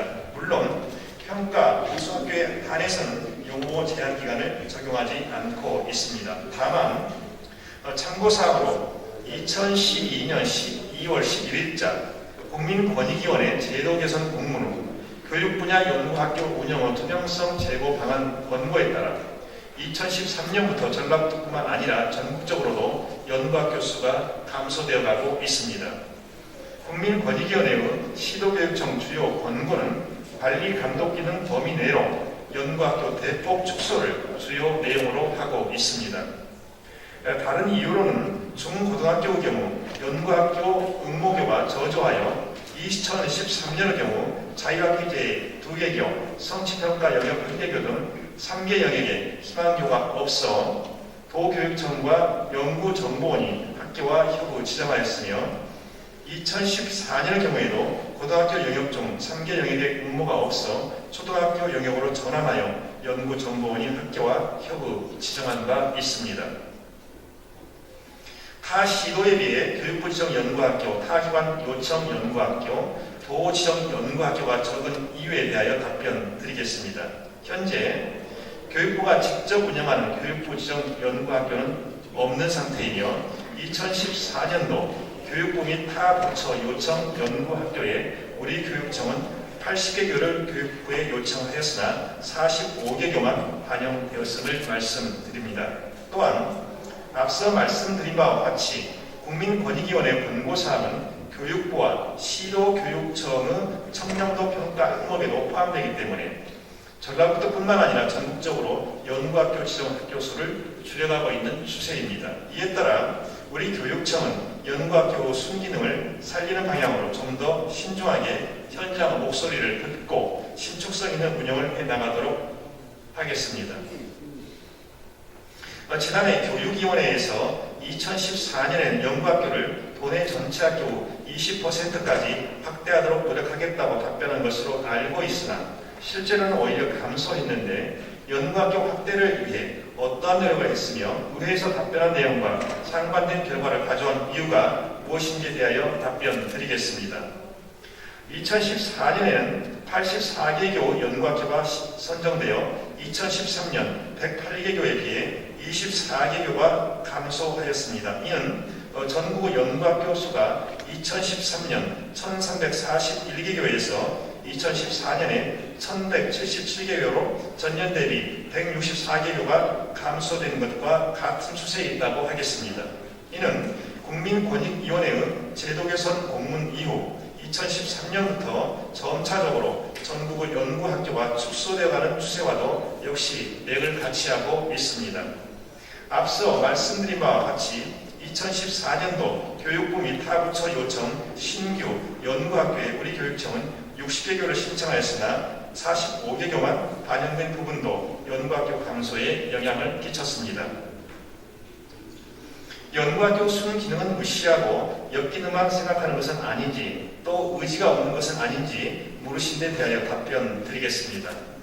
학교의 연구 기능을 강조하신 의원님의 말씀에 적극 공감합니다. 이에 따라 우리 교육청은 학교의 연구 기능 및 교사들의 연구 활동을 강화하고자 연구학교 지정 및 교사 연구 동아리의 활성화에 노력하고 있습니다. 특히 교사들의 자발적인 연구 모임에 대해 적극적으로 지원하고자 488개의 동아리 및 자생 교과 연구회를 지원하고 있습니다. 외발적인 인센티브에 의한 교사의 동기유발은 그 지속성도 약할 뿐만 아니라 그 과정도 순수하지 못하다고 생각합니다. 자발적이고 자생적인 교사 모임 지원을 통해 교사들의 연구 역량은 한층 강화되리라 생각합니다. 물론 다양성 있는 교육 발전을 위해 연구학교 운영에도 내실화를 기할 것이며 지속적인 관심과 지원을 통해 순기능을 강화하도록 노력하겠습니다. 일선학교에서 자율적으로 연구과제를 선정하여 연구학교를 신청하는 자율과제 연구학교 도입에 대하여 답변드리겠습니다. 교사나 학교 자발적인 연구 참여는 교육의 질을 높일 수 있으리라 생각됩니다. 그러나 현재의 연구학교는 포상이나 승진 가산점 등 외부적인 인센티브를 통해 운영되고 있어 진정한 의미의 교사 연구 역량을 키우기보다는 형식적 운영에 치우치는 문제가 있습니다. 따라서 현재 교사의 자발성에 의해 자율적이고 창의적으로 자율주제를 정하여 운영하고 있는 101개의 혁신학교와 488개의 연구동아리 자생교과 연구회를 통해 학교와 교원 스스로가 자발적인 연구 역량을 키워가는 것이 더 교육적이며 지속적으로 좋은 모델을 만들어낼 것이라고 생각합니다. 일선 학교에서 연구학교 응모가 저조한 이유와 대책에 대하여 답변드리겠습니다. 우리 도 연구학교 응모 현황은 2013년 102개교, 2014년 149개교로 이를 분석해보면 초, 중학교 경우에는 응모학교 수가 늘었고 고등학교는 감소한 것으로 나타났습니다. 이는 연구학교 운영을 희망하는 데 있어 2년간 운영한 학교는 2년간 응모 제한 등의 제한 기간을 두고 있기 때문에 이에 따른 결과이기도 합니다. 다만 이 경우에 평가 결과 우수학교는 연구학교 응모 제한 기간을 적용하지 않고 있습니다. 이에 대한 대책으로는 응모가 저조한 고등학교 경우 과중한 입시지도 중심의 학교 풍토를 점진적으로 학력 향상뿐만 아니라 인성교육과 교사의 자발적인 연구 풍토로 바꾸어 나가도록 하는 노력이 필요하다고 생각합니다. 이를 통해 우리 교육청은 교사의 자발적인 연구 역량 신장을 최대한 지원하여 전북교육의 질을 높일 수 있도록 노력해 나가겠습니다. 연구학교에 대한 기여도는 평가하지 않고 연구학교를 포상을 위한 수단으로 이용하는 등 형식적으로 운영하고 승진 가산점 나눠먹기식으로 배분한다는 비판이 있다고 하신 데 대하여 답변드리겠습니다. 의원님께서 지적하시는 것처럼 종전에는 연구학교를 포상의 수단으로 이용하는 등 형식적인 운영 사례가 적지 않았던 것이 사실입니다. 그러나 현 시점에서는 지정 단계에서부터 모든 영역을 공정한 공모에 의해 실시하고 있으며 지정된 후에도 지속적으로 평가할 수 있도록 평가 시스템을 갖추고 있습니다. 우리 교육청에서는 2010년부터 연구학교 제도 개선을 추진한 데 이어 2012년 국민권익위원회의 제도 개선 권고에 앞서 연구학교 적정 운영, 연구학교 평가 시스템 구축 등에 노력해 왔습니다. 앞으로도 전국교육에서 연구학교가 포상이나 승진을 위한 수단으로 형식적으로 운영되지 않고 내실 있게 운영될 수 있도록 지속적으로 개선해 나가겠습니다. 연구학교 지정 운영과 연구학교 제반 업무 처리를 각기 다른 기관에서 하고 있는 이유와 업무를 일원화하는 것이 효율적이라고 하신 데 대하여 답변드리겠습니다. 연구학교 총괄 기획은 학교 교육과에서 지정 및 운영은 교육연구정보원에서 추진하고 있는 이유에 대하여 말씀드리겠습니다. 전라북도 교육청 행정기구 설치소의 시행규칙 별표 3에 따르면 학교 교육과는 유, 초, 중고 컨설팅 장학, 연구학교, 학교평가 업무에 대한 기획총괄의 분장사무를 가지고 있고 교육연구정보원 학교지원부는 연구학교 지정과 운영 및 평가에 관한 사항을 분장사무로 하고 있는 것에 기인합니다. 이는 전라북도 교육청 행정기구 설치조례 제7조 제1항 초등교육, 중등교육, 유아교육, 특수교육을 주관하는 학교교육과에 부여된 분장사무를 교육연구정보원이 직속기관으로서 돕는다는 의미를 가질 것입니다. 2014년 3월 1일자 유선 확인 결과 타 시도의 경우 기획과 운영을 교육연구정보원으로 일원화한 곳은 16개의 시도교육청 중 충북교육청 한 곳뿐이었습니다. 그 밖에 도교육청으로 일원화한 곳은 서울시, 세종시, 경기도교육청이 있으며 나머지 13개 시도는 기획은 본청에서 실행은 연구정보원에서 나누어 하고 있습니다. 의원님께서 수차 연구학교 업무 중요성에 대해 강조하신 것처럼 연구학교 제도가 학교 연구기능을 강화하는 순기능을 가지고 있는 중요한 사업인데 직속기관의 주도하에 이루어진다면 본청에서 이에 대한 관리와 지원을 통해 더 발전적인 방안을 모색하는 데 어려움이 있을 것으로 생각됩니다. 이에 연구학교 기획은 도교육청에서, 실행은 연구정보원에서 실시하는 것이 타당하다고 생각합니다. 도교육청과 교육연구정보원에서 이원화되어 운영하고 있는 각종 연구대회를 교육연구정보원에서 통합 운영해야 한다고 하신 데 대하여 답변을 드리겠습니다. 금년 3월 1일 현재 전라도 연구대 임정위원회에서 승인되어 2014년도에 시행될 연구대회는 총 19개입니다. 이 중 본청 주관 연구대회는 7개이며 나머지 12개는 전문성과 교육적 필요에 따라 교육연구정보원과 과학교육원, 전국교원단체 총연합회, 유아교육진흥원 등 4곳의 주관기관에서 운영하고 있습니다. 연구대회 연구정보원 통합 운영에 관하여 말씀드립니다. 먼저 연구대의 업무, 교육연구정보원 이관에 대하여 본청 주관부서의 의견을 취합한 결과 2013년도 본청 주관 연구대회 8개 중 인성건강과 주관 학교체육연구대회는 참여 교원 수가 저조하여 금년에는 폐지되었습니다. 2014년에 운영하는 본청의 7개 연구대회 중 5개는 사업집행 주체, 국정과제 이행, 관련 부서의 전문성과 일관성이 필요한 연구대회이므로 본청 주무부서에서 운영해야 한다는 의견이었고 2개는 연구정보원 통합 운영을 희망하였습니다. 교육혁신과 주관한 영어과 교실 수업 개선 실천사례 연구대회는 같은 수업 연구대회라는 동질성을 고려하여 연구정보원 주관 교실 수업 개선 실천사례 연구대회와 통합 운영을 희망하였습니다. 그러나 교육혁신과의 영어과 교실 수업 개선 실천사례 연구대회는 영어교육의 전문성을 감안할 때 연구정보원으로 이관한다 해도 영어 수업 실상 심사는 전문위원을 따로 구성해야 하므로 영어 전담팀이 있는 교육혁신과에서 운영하는 것이 효율적이고 바람직하다는 의견이었습니다.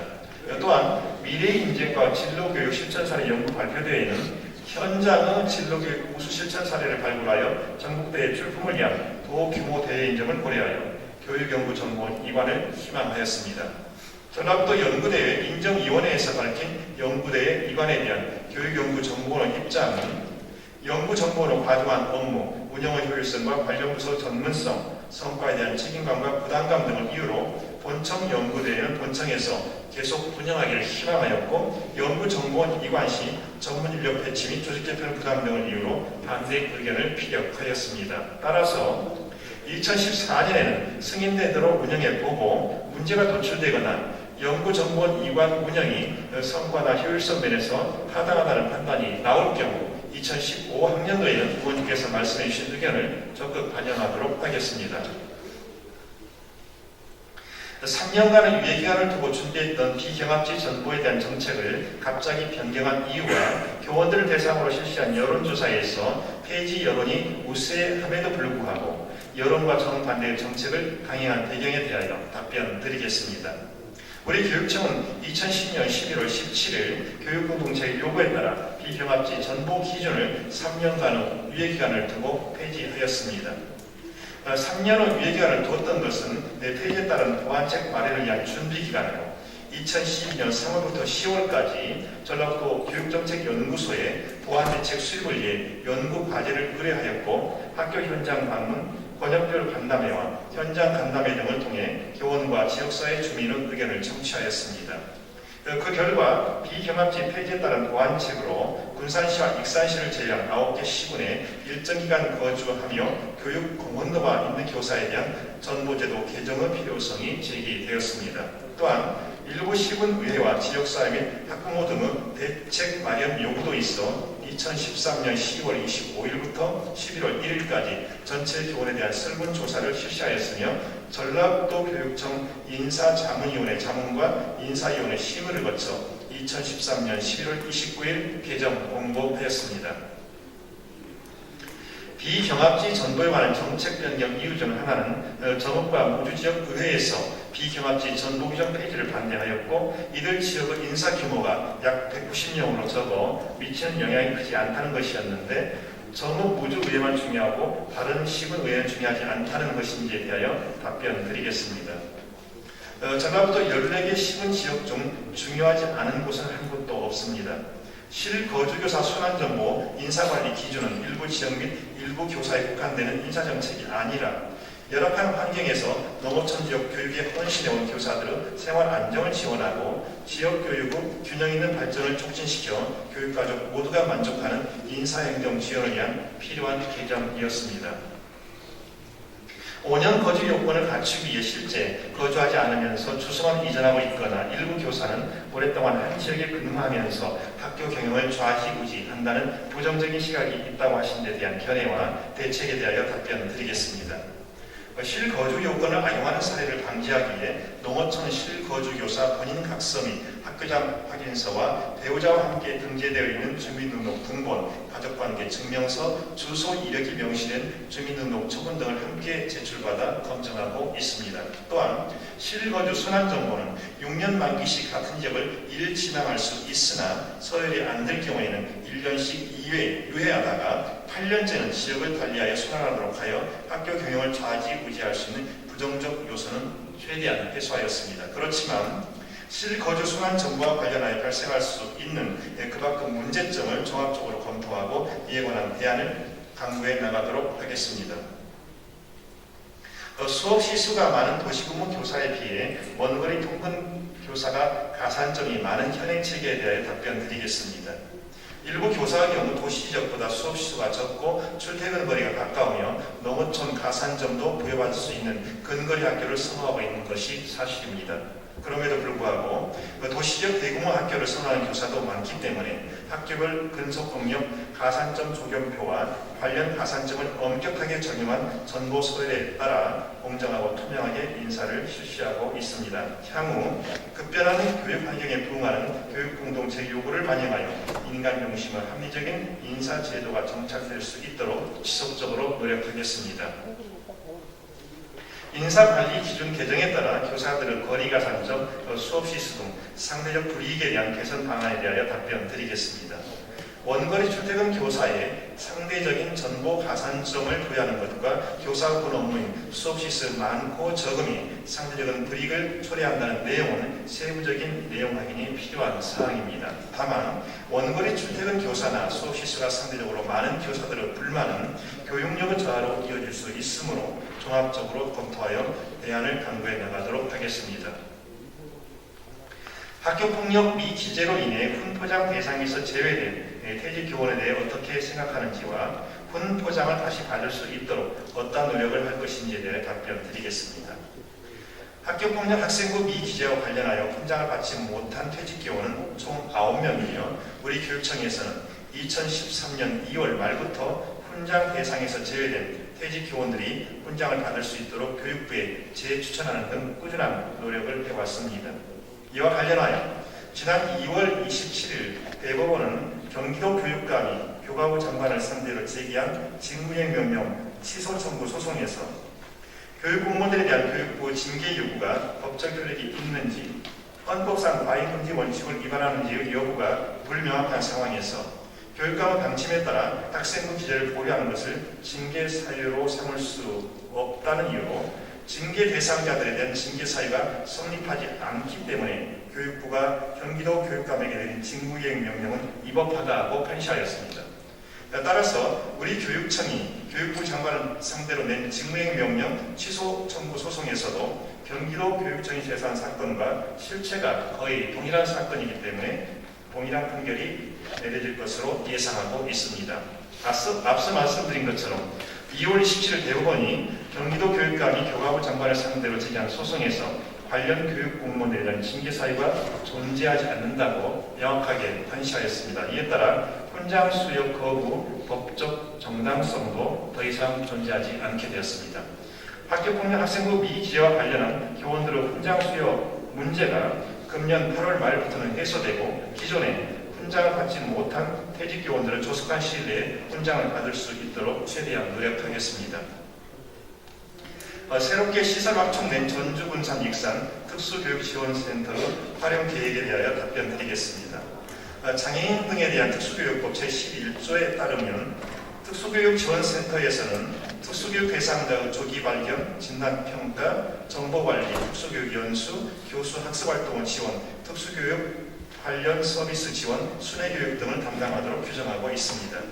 우리 교육청의 경우 그간 전주, 군산, 익산에 공간의 여유가 있던 학교 시설 등을 활용하여 특수교육지원센터가 2개 소씩 설치되어 있었는데 2012년 3월부터 지역별로 각 한 개 센터를 특수교육 대상 학생들의 사회통합과 직업진로교육 활성화를 위해 직업전환중심 특수교육지원센터로 그 명칭과 역할을 특성화하였습니다. 2014학년도부터 특수교육지원센터와 직업전환중심 특수교육지원센터를 하나 공간으로 통합하여 특수교육 대상 학생을 위한 원스톱 지원체계를 구축 운영하고자 금년 초까지 통합건물 신개축을 완료하였습니다. 앞으로 특수교육지원센터는 순회교육, 장애 영유아 교육, 장애인 이해교육, 진단평가, 치료지원, 가족지원, 부모교육, 장애인 인권보호, 상설 모니터단 운영 등 역할을 체계적으로 수행할 수 있도록 하고 직업전환중심 특수교육지원센터는 직업평가, 진로상담, 직업체험과 현장실습 지원 등 업무를 중심으로 추진하겠습니다. 또한 특수교육을 전공한 전문 장학사를 센터에서 상대하도록 하여 특수교육지원센터와 직업전환중심 특수교육지원센터 역할을 유기적으로 결합하여 시너지 효과와 함께 특수교육 대상 학생을 위한 개별화된 원스톱 지원 서비스를 활성화해 나가도록 적극 노력하겠습니다. 특수교육지원센터 운영 인력이 충분한지, 향후 인력 충원 계획이 있는지, 그리고 일반직 없이 예산 집행 등 업무 처리를 어떻게 하고 있는지 물으신 데 대해 답변 드리겠습니다. 교육부에서 전라북도 특수교육지원센터에 배정한 16명의 특수교사로는 운영에 어려움이 있어 교육부의 정원 확대를 지속적으로 요구하고 있습니다. 특수교육을 전공한 장학사가 이미 배치된 전주교육지원청에 이어 지난 3월 1일자로 특수교육 전문 장학사 2명을 정원하여 군산과 익산교육지원청에 추가 배치하였고 정원의 기반제 교사 20명과 무기계약직 강사 15명을 확보하여 배치하였습니다. 앞으로 특수교육지원센터 운영 활성화를 위해 2014년 하반기와 2015학년도에도 특수교육 전문 장학사와 특수교사를 증원 배치할 계획이며 특수교육지원센터 예산 집행 등은 행정업무 처리를 위해 전주, 군산, 익산 교육지원청에 주무관 배치 여부를 적극 검토하고 있다는 말씀을 드립니다. 상대적으로 열악한 특수교육지원센터 직원의 근무 여건 개선이 필요하다고 하신 데 대하여 답변 드리겠습니다. 의원님께서 지적하신 것처럼 특수교육지원센터에 근무하는 교사의 경우 평일에 오후 6시까지 근무하고 방학이 없으며 업무가 과중한 것 등 학교에 근무하는 특수교사에게 상대적으로 어려움이 있다는 것을 잘 알고 있습니다. 이에 따라 특수교육지원센터 교사들의 근무 여건을 개선하고 이들을 격려하기 위한 방안을 다각도로 검토하여 지원하고 있으며 교육부에 특수교육지원센터 교사의 근무 여건 개선을 요구하고 있습니다.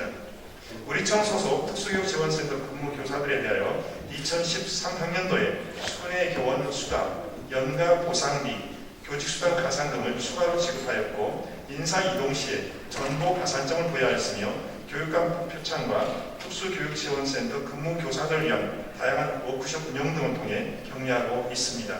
또한 2014학년도에는 해외 연수 시에 우선 배려할 계획입니다. 앞으로도 특수교육지원센터 근무교사들은 근무 여건 개선과 사기 짐작을 위해 적극 노력하겠다는 말씀을 드리며 의원님의 많은 관심을 부탁드립니다. 이상으로 의원님들의 질문에 대한 답변을 모두 마치겠습니다. 경청해 주셔서 감사합니다.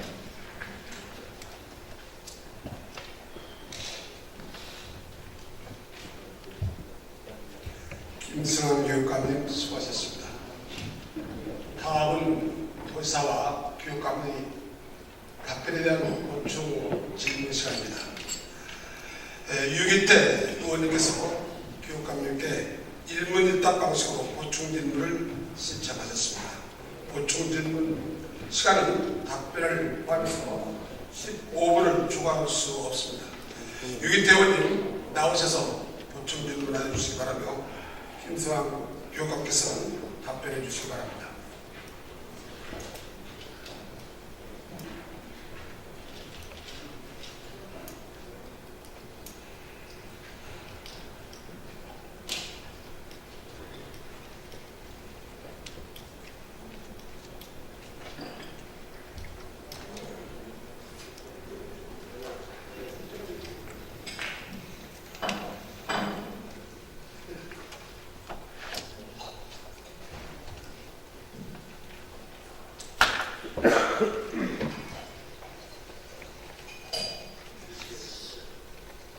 우리 김수환 교육감님 자세하고 아주 충분한 설명을 해주셔서 감사드립니다.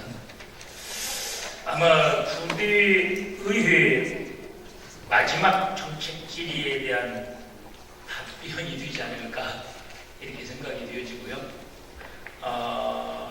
그런 앞으로의 우리 전국 교육을 위해서 본 의원이 의원으로 활동하면서 어떤 개선 방향이라든지 또는 정책 대안으로서 건의드리는 취지로 이렇게 추가 질문을 드리도록 하겠습니다.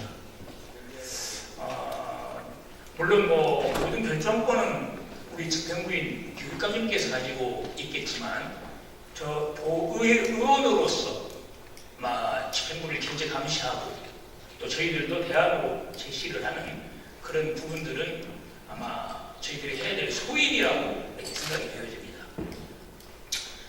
먼저 연구학교 지정 관련해서 과거 그 도교육청의 답변 내용을 보면 이제 속기록에 근거해서요.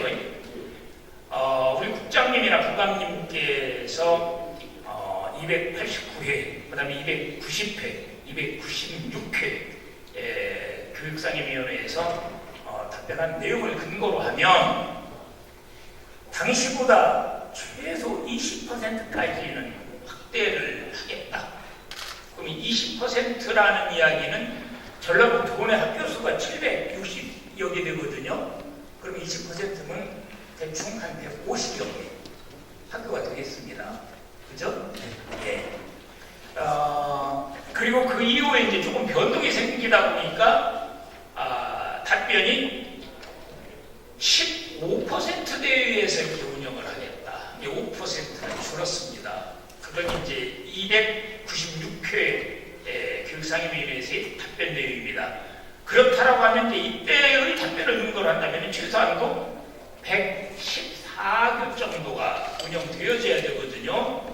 근데 지금 현재 교육감님 답변 내용은 현재 우리 전라북도는 84교. 국장님이나 부감님의 교육상임위원회에서의 답변 내용 노력하겠다 해서 했던 내용들이 140 내지 150교에서 114교로 그러나 현실적으로는 84개 정도밖에 안 돼요. 타시도에 비해서도 너무나 적다는 건데 우리 교육감님 지금 답변하신 내용 속에 주 이유를 뭘로 들고 있냐면 국민권익위원회의 권고사항이다. 그죠? 예, 국민권익위원회의 권고사항이다. 그래서 저는 이런 생각을 했습니다. 제가 대안으로 제시한 내용이 뭐였냐면 자율과제 연구학교라도 선정을 해서 하십시오. 기억나시죠? 예. 근데 그것도 어렵다라고 답변을 하고 있거든요. 자, 그러면 제가 왜 이 질문을 드리냐면 자율과제 연구학교 국민권익위원회의 권고사항입니다. 혹시 알고 계셨나요? 네. 그래요? 근데 어떤 거는 국민권익위의 권고사항이라고 해서 이건 안 하고 어떤 건 국민권익위원회의 권고사항인데도 아니다라고 하시는 거거든요. 똑같은 국민권익위의 권고사항인데 답변 좀 예, 말씀하세요. 네, 국민권익위원회가 이런 권고를 낸 배경이 있을 겁니다. 그것은 연구학교 지정 운영에 관한 부작용 이것을 보고서 개선하라는 취지였고요. 그 취지에 전도교육청을 비롯한 17개 시도교육청이 다 따르고 있습니다. 그래서 청렴적 효과가 지켜냅니다. 이것이 지금 의원님께서 말씀하신 자율과제 연구학교 저는 그 취지가 굉장히 좋다고 생각합니다. 똑같은 권익위의 권고사항이에요. 한 가지 이 자율과제라는 이 명칭을 반드시 써야 자율과제 연구학교냐 아니면 명칭은 좀 다르지만 형식은 좀 다르지만 본질이 같다면 이 범죄에 넣을 수 있는 것이 아니겠느냐 하는 겁니다. 그래서 제가 답변서에 들었던 것이 현재 전라도 교육청을 관장하고 있는 교사들의 자생연구동안 이게 488개가 받고 그 다음에 혁신학교가 101개지 않습니까? 이런 것들을 본질적으로 본다면 자유과제 연구학교로 포섭시킬 수 있겠다. 이건 답변된 것입니다. 예, 내용 제가 알겠습니다. 근데 이제 제가 반론을 한 것도 제기하면 이래요. 국민권익위의 권고사항이라면 이게 자율과제연구학교는 사실은 권익위에서 권고를 했으니까 청렴도 평가나 평가에서 불이익을 받지 않는 부분이에요. 이 부분은요. 권익위에서 권고했으니까. 그렇지 않습니까? 그리고 101개의 혁신학교하고 488개의 그 동아리하고 혁신학교 101개를 잘 말씀하시는데 전라도가 766개예요. 101개 빼면 660개 비혁신학교는 그럼 이건 뭐 연구 안 해도 됩니까? 뭔가 거기에도 비혁신학교 대다수가 비혁신학교예요. 이 학교들한테도 뭔가 제도적으로 할 수 있는 길을 특산부에서는 검토를 한번 해보시죠. 검토를 한번 해보시고 권익의 연구사항이니까 똑같은 그런 내용을 제가 한번 과제로 한번 교육감님께 드리고자 해서 추가 질문을 하는 겁니다. 그 다음에 두 번째,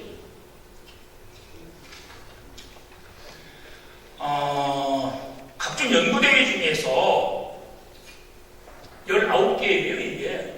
아까 말씀하신 대로 답변 7개가 도교육청에서 하고 있어요. 약 40%입니다. 도교육청은 연구기관이 아니에요. 이건 교육연구정보원이라고 하는 전문기관이 있고 또 분야에 따라서는 과학교육원에서 한다면 과학교육원에서도 할 수가 있고 교총에서도 지금 그 답변 내용이 하는 거가 이제 하나가 있고 또 다른 거가 있거든요. 그래서 이 교육연구정보원이라고 하는 연구 업무 수행을 하는 주기관이 있음에도 불구하고 말하자면 속된 말로 표현하면 연구대회를 주관을 하고 해서 영향가가 있는 영향력이 있는 거는 도교육청이 하겠다 이런 것도 될 수가 있거든요. 이런 거를 오해를 풀기도 해야 되고 뿐만 아니라 주기관이 있어요. 연구 업무로 담당하는 주기관이 이 도교육청이 왜 연구 업무까지 이거를 갖다가 하느냐. 이건 본래 담당하는 주기관이 있으니까 그곳에 보내는 것이 타당하고 만일에 정말 인력이 필요하다면 인력을 그곳으로 보내줘야 됩니다. 원래 그 기관의 설치 목적이 있음에도 불구하고 연구 업무의 40%를 줘가지고 있다라고 하는 것은 실권을 가지겠다라는 것밖에 안 되거든요. 한번 이건 점진적으로 개선을 한번 해보실 필요가 있다. 저는 그렇게 생각이 답변 드릴까요? 예, 말씀하세요. 영양가 있는 것은 도교육청 관장하고 있다. 이것은 좀 현실과 다른 거고요. 혹시라도 의원님께서 말씀하신 그런 소지가 있는지 제가 확인해 보기만 하겠습니다. 그런 없죠. 제가 왜 그런 이야기를 했냐면 지금 현재도 도교육청에 아주 중앙 직권적 말하자면 인사, 예산, 감사 이 세 가지가 실권 아닙니까? 전부 도교육청에 집중되어 있거든요. 근데 연구대회마저도 이 연구대회가 이게 점수 부가점 교원 승진 가산점 주는 거 아닙니까? 쉽게 얘기하면 이걸 왜 도교육청이 잡고 있어요? 연구 중기관이 있는데. 저기 의원님, 저기 인사 부분에 대해서 아시는 것처럼 도교육청 전체가 관장하는 것이 아니고 유초 중학교는 지원청이 다 가지고 있지 않습니까? 자, 그러니까 아무튼 저는 과제로 한번 교육감님 검토해보시라는 예, 알겠습니다. 모든 결정권은 교육감님 하시는 거 아니겠습니까? 잘 알겠습니다. 의회에서는 한번 이런 거를 제안도 대신을 한번 해보는 거고 그런 거 아니겠습니까? 예. 그 다음 비경합치 정보 규정 폐지에 대한 부분은 모든 공무원들은 인사관리 규정이라는 게 초백을 증사입니다. 사실은. 그러지 않습니까? 그런데 이게 2013년 그 11월 3년간 유예기간을 주었어요. 그리고 시행 불과 3, 4개월 이제 앞두고 느닷없이 바뀝니다. 이게 언론에도 많이 이게 등장을 했었습니다. 사실은. 근데 이게 내용인즉 지금 여기 우리 동료 의원이신 그 박용성 의원님하고 김기룡 의원님은 잘 아실 거예요. 2010년도 맞죠? 예, 2010년도에 가장 문제가 됐던 지역이 군산이었습니다. 이게 군산이 학력이 너무나 저하되고 물이 고여있는 것처럼 잘 그러다 보니까 학력 신장이나 모든 부분에 의욕이 떨어진다. 이거 언젠가 싹 바꿔줘야 된다. 누가 해줘야 된다. 여기에서부터 출발했습니다. 2010년도에 군산에서부터 출발한 거예요. 지금 두 의원님이 5대 때 계셨으니까 아마 저보다 더 잘 알고 계실 겁니다. 그래서 이거를 개정을 해가지고 강제 순환 정보를 우리가 해야 된다 해서 결정이 된 거가 2010년도에. 그래서 이거 바로 시행하면 안 되니까 3년간 정도는 유예기간을 두자 그랬거든요. 근데 여기 답변 내용을 보면 3년간의 유예기간을 두었던 것은 폐지에 따른 무한 침반을 위한 준비기간이다. 이게 답변이 나와 있어요. 이거는 아니에요. 준비기간으로 3년간을 가실 분들은 이제 임지도 설정해야 되고 뭐 이사도 가셔야 되고 마음에 각오를 해야 되니까 만일에 폐지에 따른 무한 침반을 위해서 무슨 일을 했냐? 여론조사 했지 않습니까? 6대4로 폐지해야 된다라고 했죠. 그죠? 맞죠? 폐지 쪽이 우세했잖아요. 그 다음에 폐지 쪽이 우세했을 뿐만 아니라 그렇다면 이 중요한 부분이니까 최소한도 저희 교육위원회도 한 번쯤은 자문을 받아야 되지 않았을까요? 의원인데 교육상임위원회는 한번 받았습니까? 안 받았지 않습니까? 이게 소통이지 않습니까? 저는 이런 부분들이 아쉽다는 거고, 그래서 이 부분에서도 어떤 부분이 다시 문제가 되냐면 이게 유예기간 3년 동안에 심사숙고를 하시면서 거기에 대상자 되시는 선생님들이 이거 유예기간 지나면 되니까 떠나야 되니까 미리 자기가 있는 곳을 알아봐서 떠나십니다. 그러다 보니까 갑자기 뒤바뀌었어요. 이게 선의 피해자죠. 이런 분들은 어떻게 할 거예요? 예, 말씀하세요. 2010년 11월 17일자로 이 조항 폐지를 했습니다. 예, 맞습니다. 예. 폐지를 했는데 3년간 유예기간을 뒀죠. 유예기간은 의미는 바로 시행준비라는 그런 기간입니다. 시행준비기간입니다. 3년간이라는 유예기간은요. 네, 그러니까 폐지에 대한 유예기간이에요. 그러니까 새로운 조항이 시행이 돼야 되니까 그 예. 준비를 해야 되는 거 예. 아니겠습니까? 했는데 그 유예기간 동안에 여러 가지 현장 목소리가 다시 나오기 시작한 겁니다. 예, 맞습니다. 예, 네. 언론에도 엄청 나왔죠. 네, 그런데 그 현장에서 어떤 목소리가 나오건 개의치 않고 일단은 해본다 하는 것 자체가 법령 집행에 올바른 자세냐, 아니면 현장 목소리가 과연 의미가 있는 건지, 충분한 이유가 있는 건지, 이것을 세밀하게 살피면서 필요하다면 개정을 통해서라도 현장 요구를 최대한 반영하는 것이 바람직한 것이냐, 맞습니다. 여기가 판단을 한 것이죠. 예, 물론 교육감님 대처권이에요. 교육감님 물론 대처권한인데, 그러나 인사라고 하는 거가 대개는 상식이 통하는 선에서 6개월 내지 1년 정도쯤 전에는 미리 준비할 수 있게끔 해주고 해야 되는데, 이거 불과 3개월 남겨놓고 했지 않습니까? 불과 3개월 남겨놓고 했잖아요. 그리고 그 전에 이미 떠난 사람은 어떻게 할 겁니까? 이거 강제 전환 되는데 자리가 있으니까 미리 가겠다. 이런 부분은 심사숙고를 하셔야 된다는 얘기입니다. 잘 알겠습니다. 예, 걱정하셔야 됩니다. 인사라는 건 모든 공무원의 관심사이기 때문에. 마지막 하나 질문 드리겠습니다. 특수교육지원센터하고 직업전환 중이신 교육지원센터가 전직상 분산에 3개가 하나 보태지면서 17개 센터가 만들어졌어요. 그죠? 그 중에서 전주를 예를 들면 전주군산 직산 3군데가 이제 직업전환 중이신 센터까지 갔으니까 지금 장애 학생이, 특수교육 대상 학생이 전라도에 3,600명입니다. 그 중에 전주에가 1,200명이 있습니다. 1,200명, 전주에가. 근데 이 아이들을 위해서 특수교육센터만 있다가 교육감님 배려로 직업전환중심센터까지 만들었습니다. 정말 잘하시는 겁니다, 이게. 정말 잘하시는 거예요.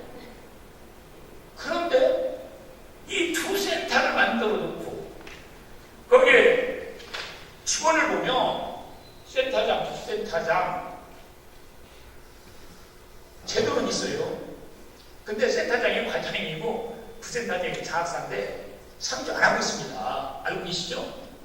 예, 상주 안 하고 있어요. 그 다음에 두 개의 센터 중에 각각의 센터에 정규 교원 한 명씩 팀장이 있어요. 팀장. 그리고 나머지 임원들은 다 뭐냐면 기간제 교사하고 강사입니다. 알고 계시죠? 네. 예.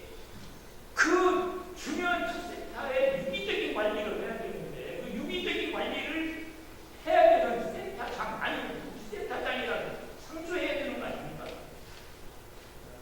그 말씀 정리하는데요. 지금 교원, 정기 교원 운영을 교육감 책임으로 할 수 있는 한 말씀하신 대로 생각해 말씀하셨는데 말씀하신 거기에 대한 안전한 살펴는 없어서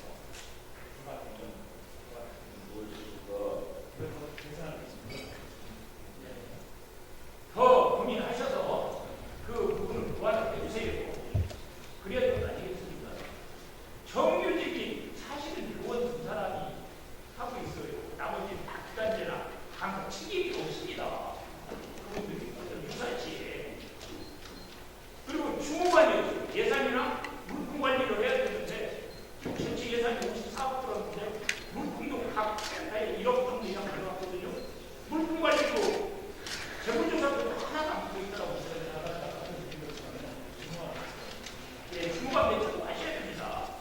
그래서 명실상부한 정말 그 모처럼 교육감님께서 그랬다는데 좋은 기관을 센터를 만들었는데 수교육 진짜 숫자가 붙은 아이들이기 때문에 제대로 된 수교육을 정말 배려를 해주시길 당부를 드리겠습니다.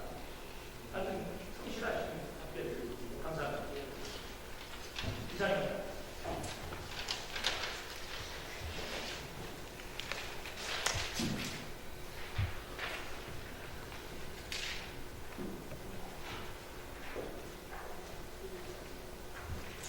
유기태 의원님, 김성환 교육감님 수고하셨습니다. 이상으로 도적 및 교육학의 행태에 대한 질문과 답변을 모두 마치겠습니다. 다음은 의사일정 제2항 본회의 표의권을 상정합니다.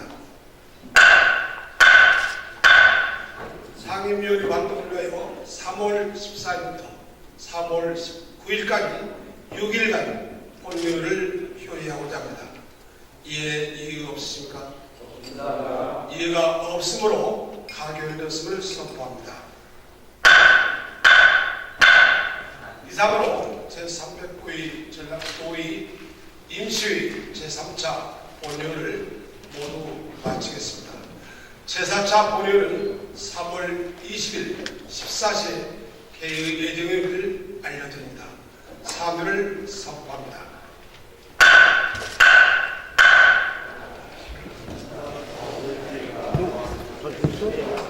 그럼 그것 좀 갖다 주라고.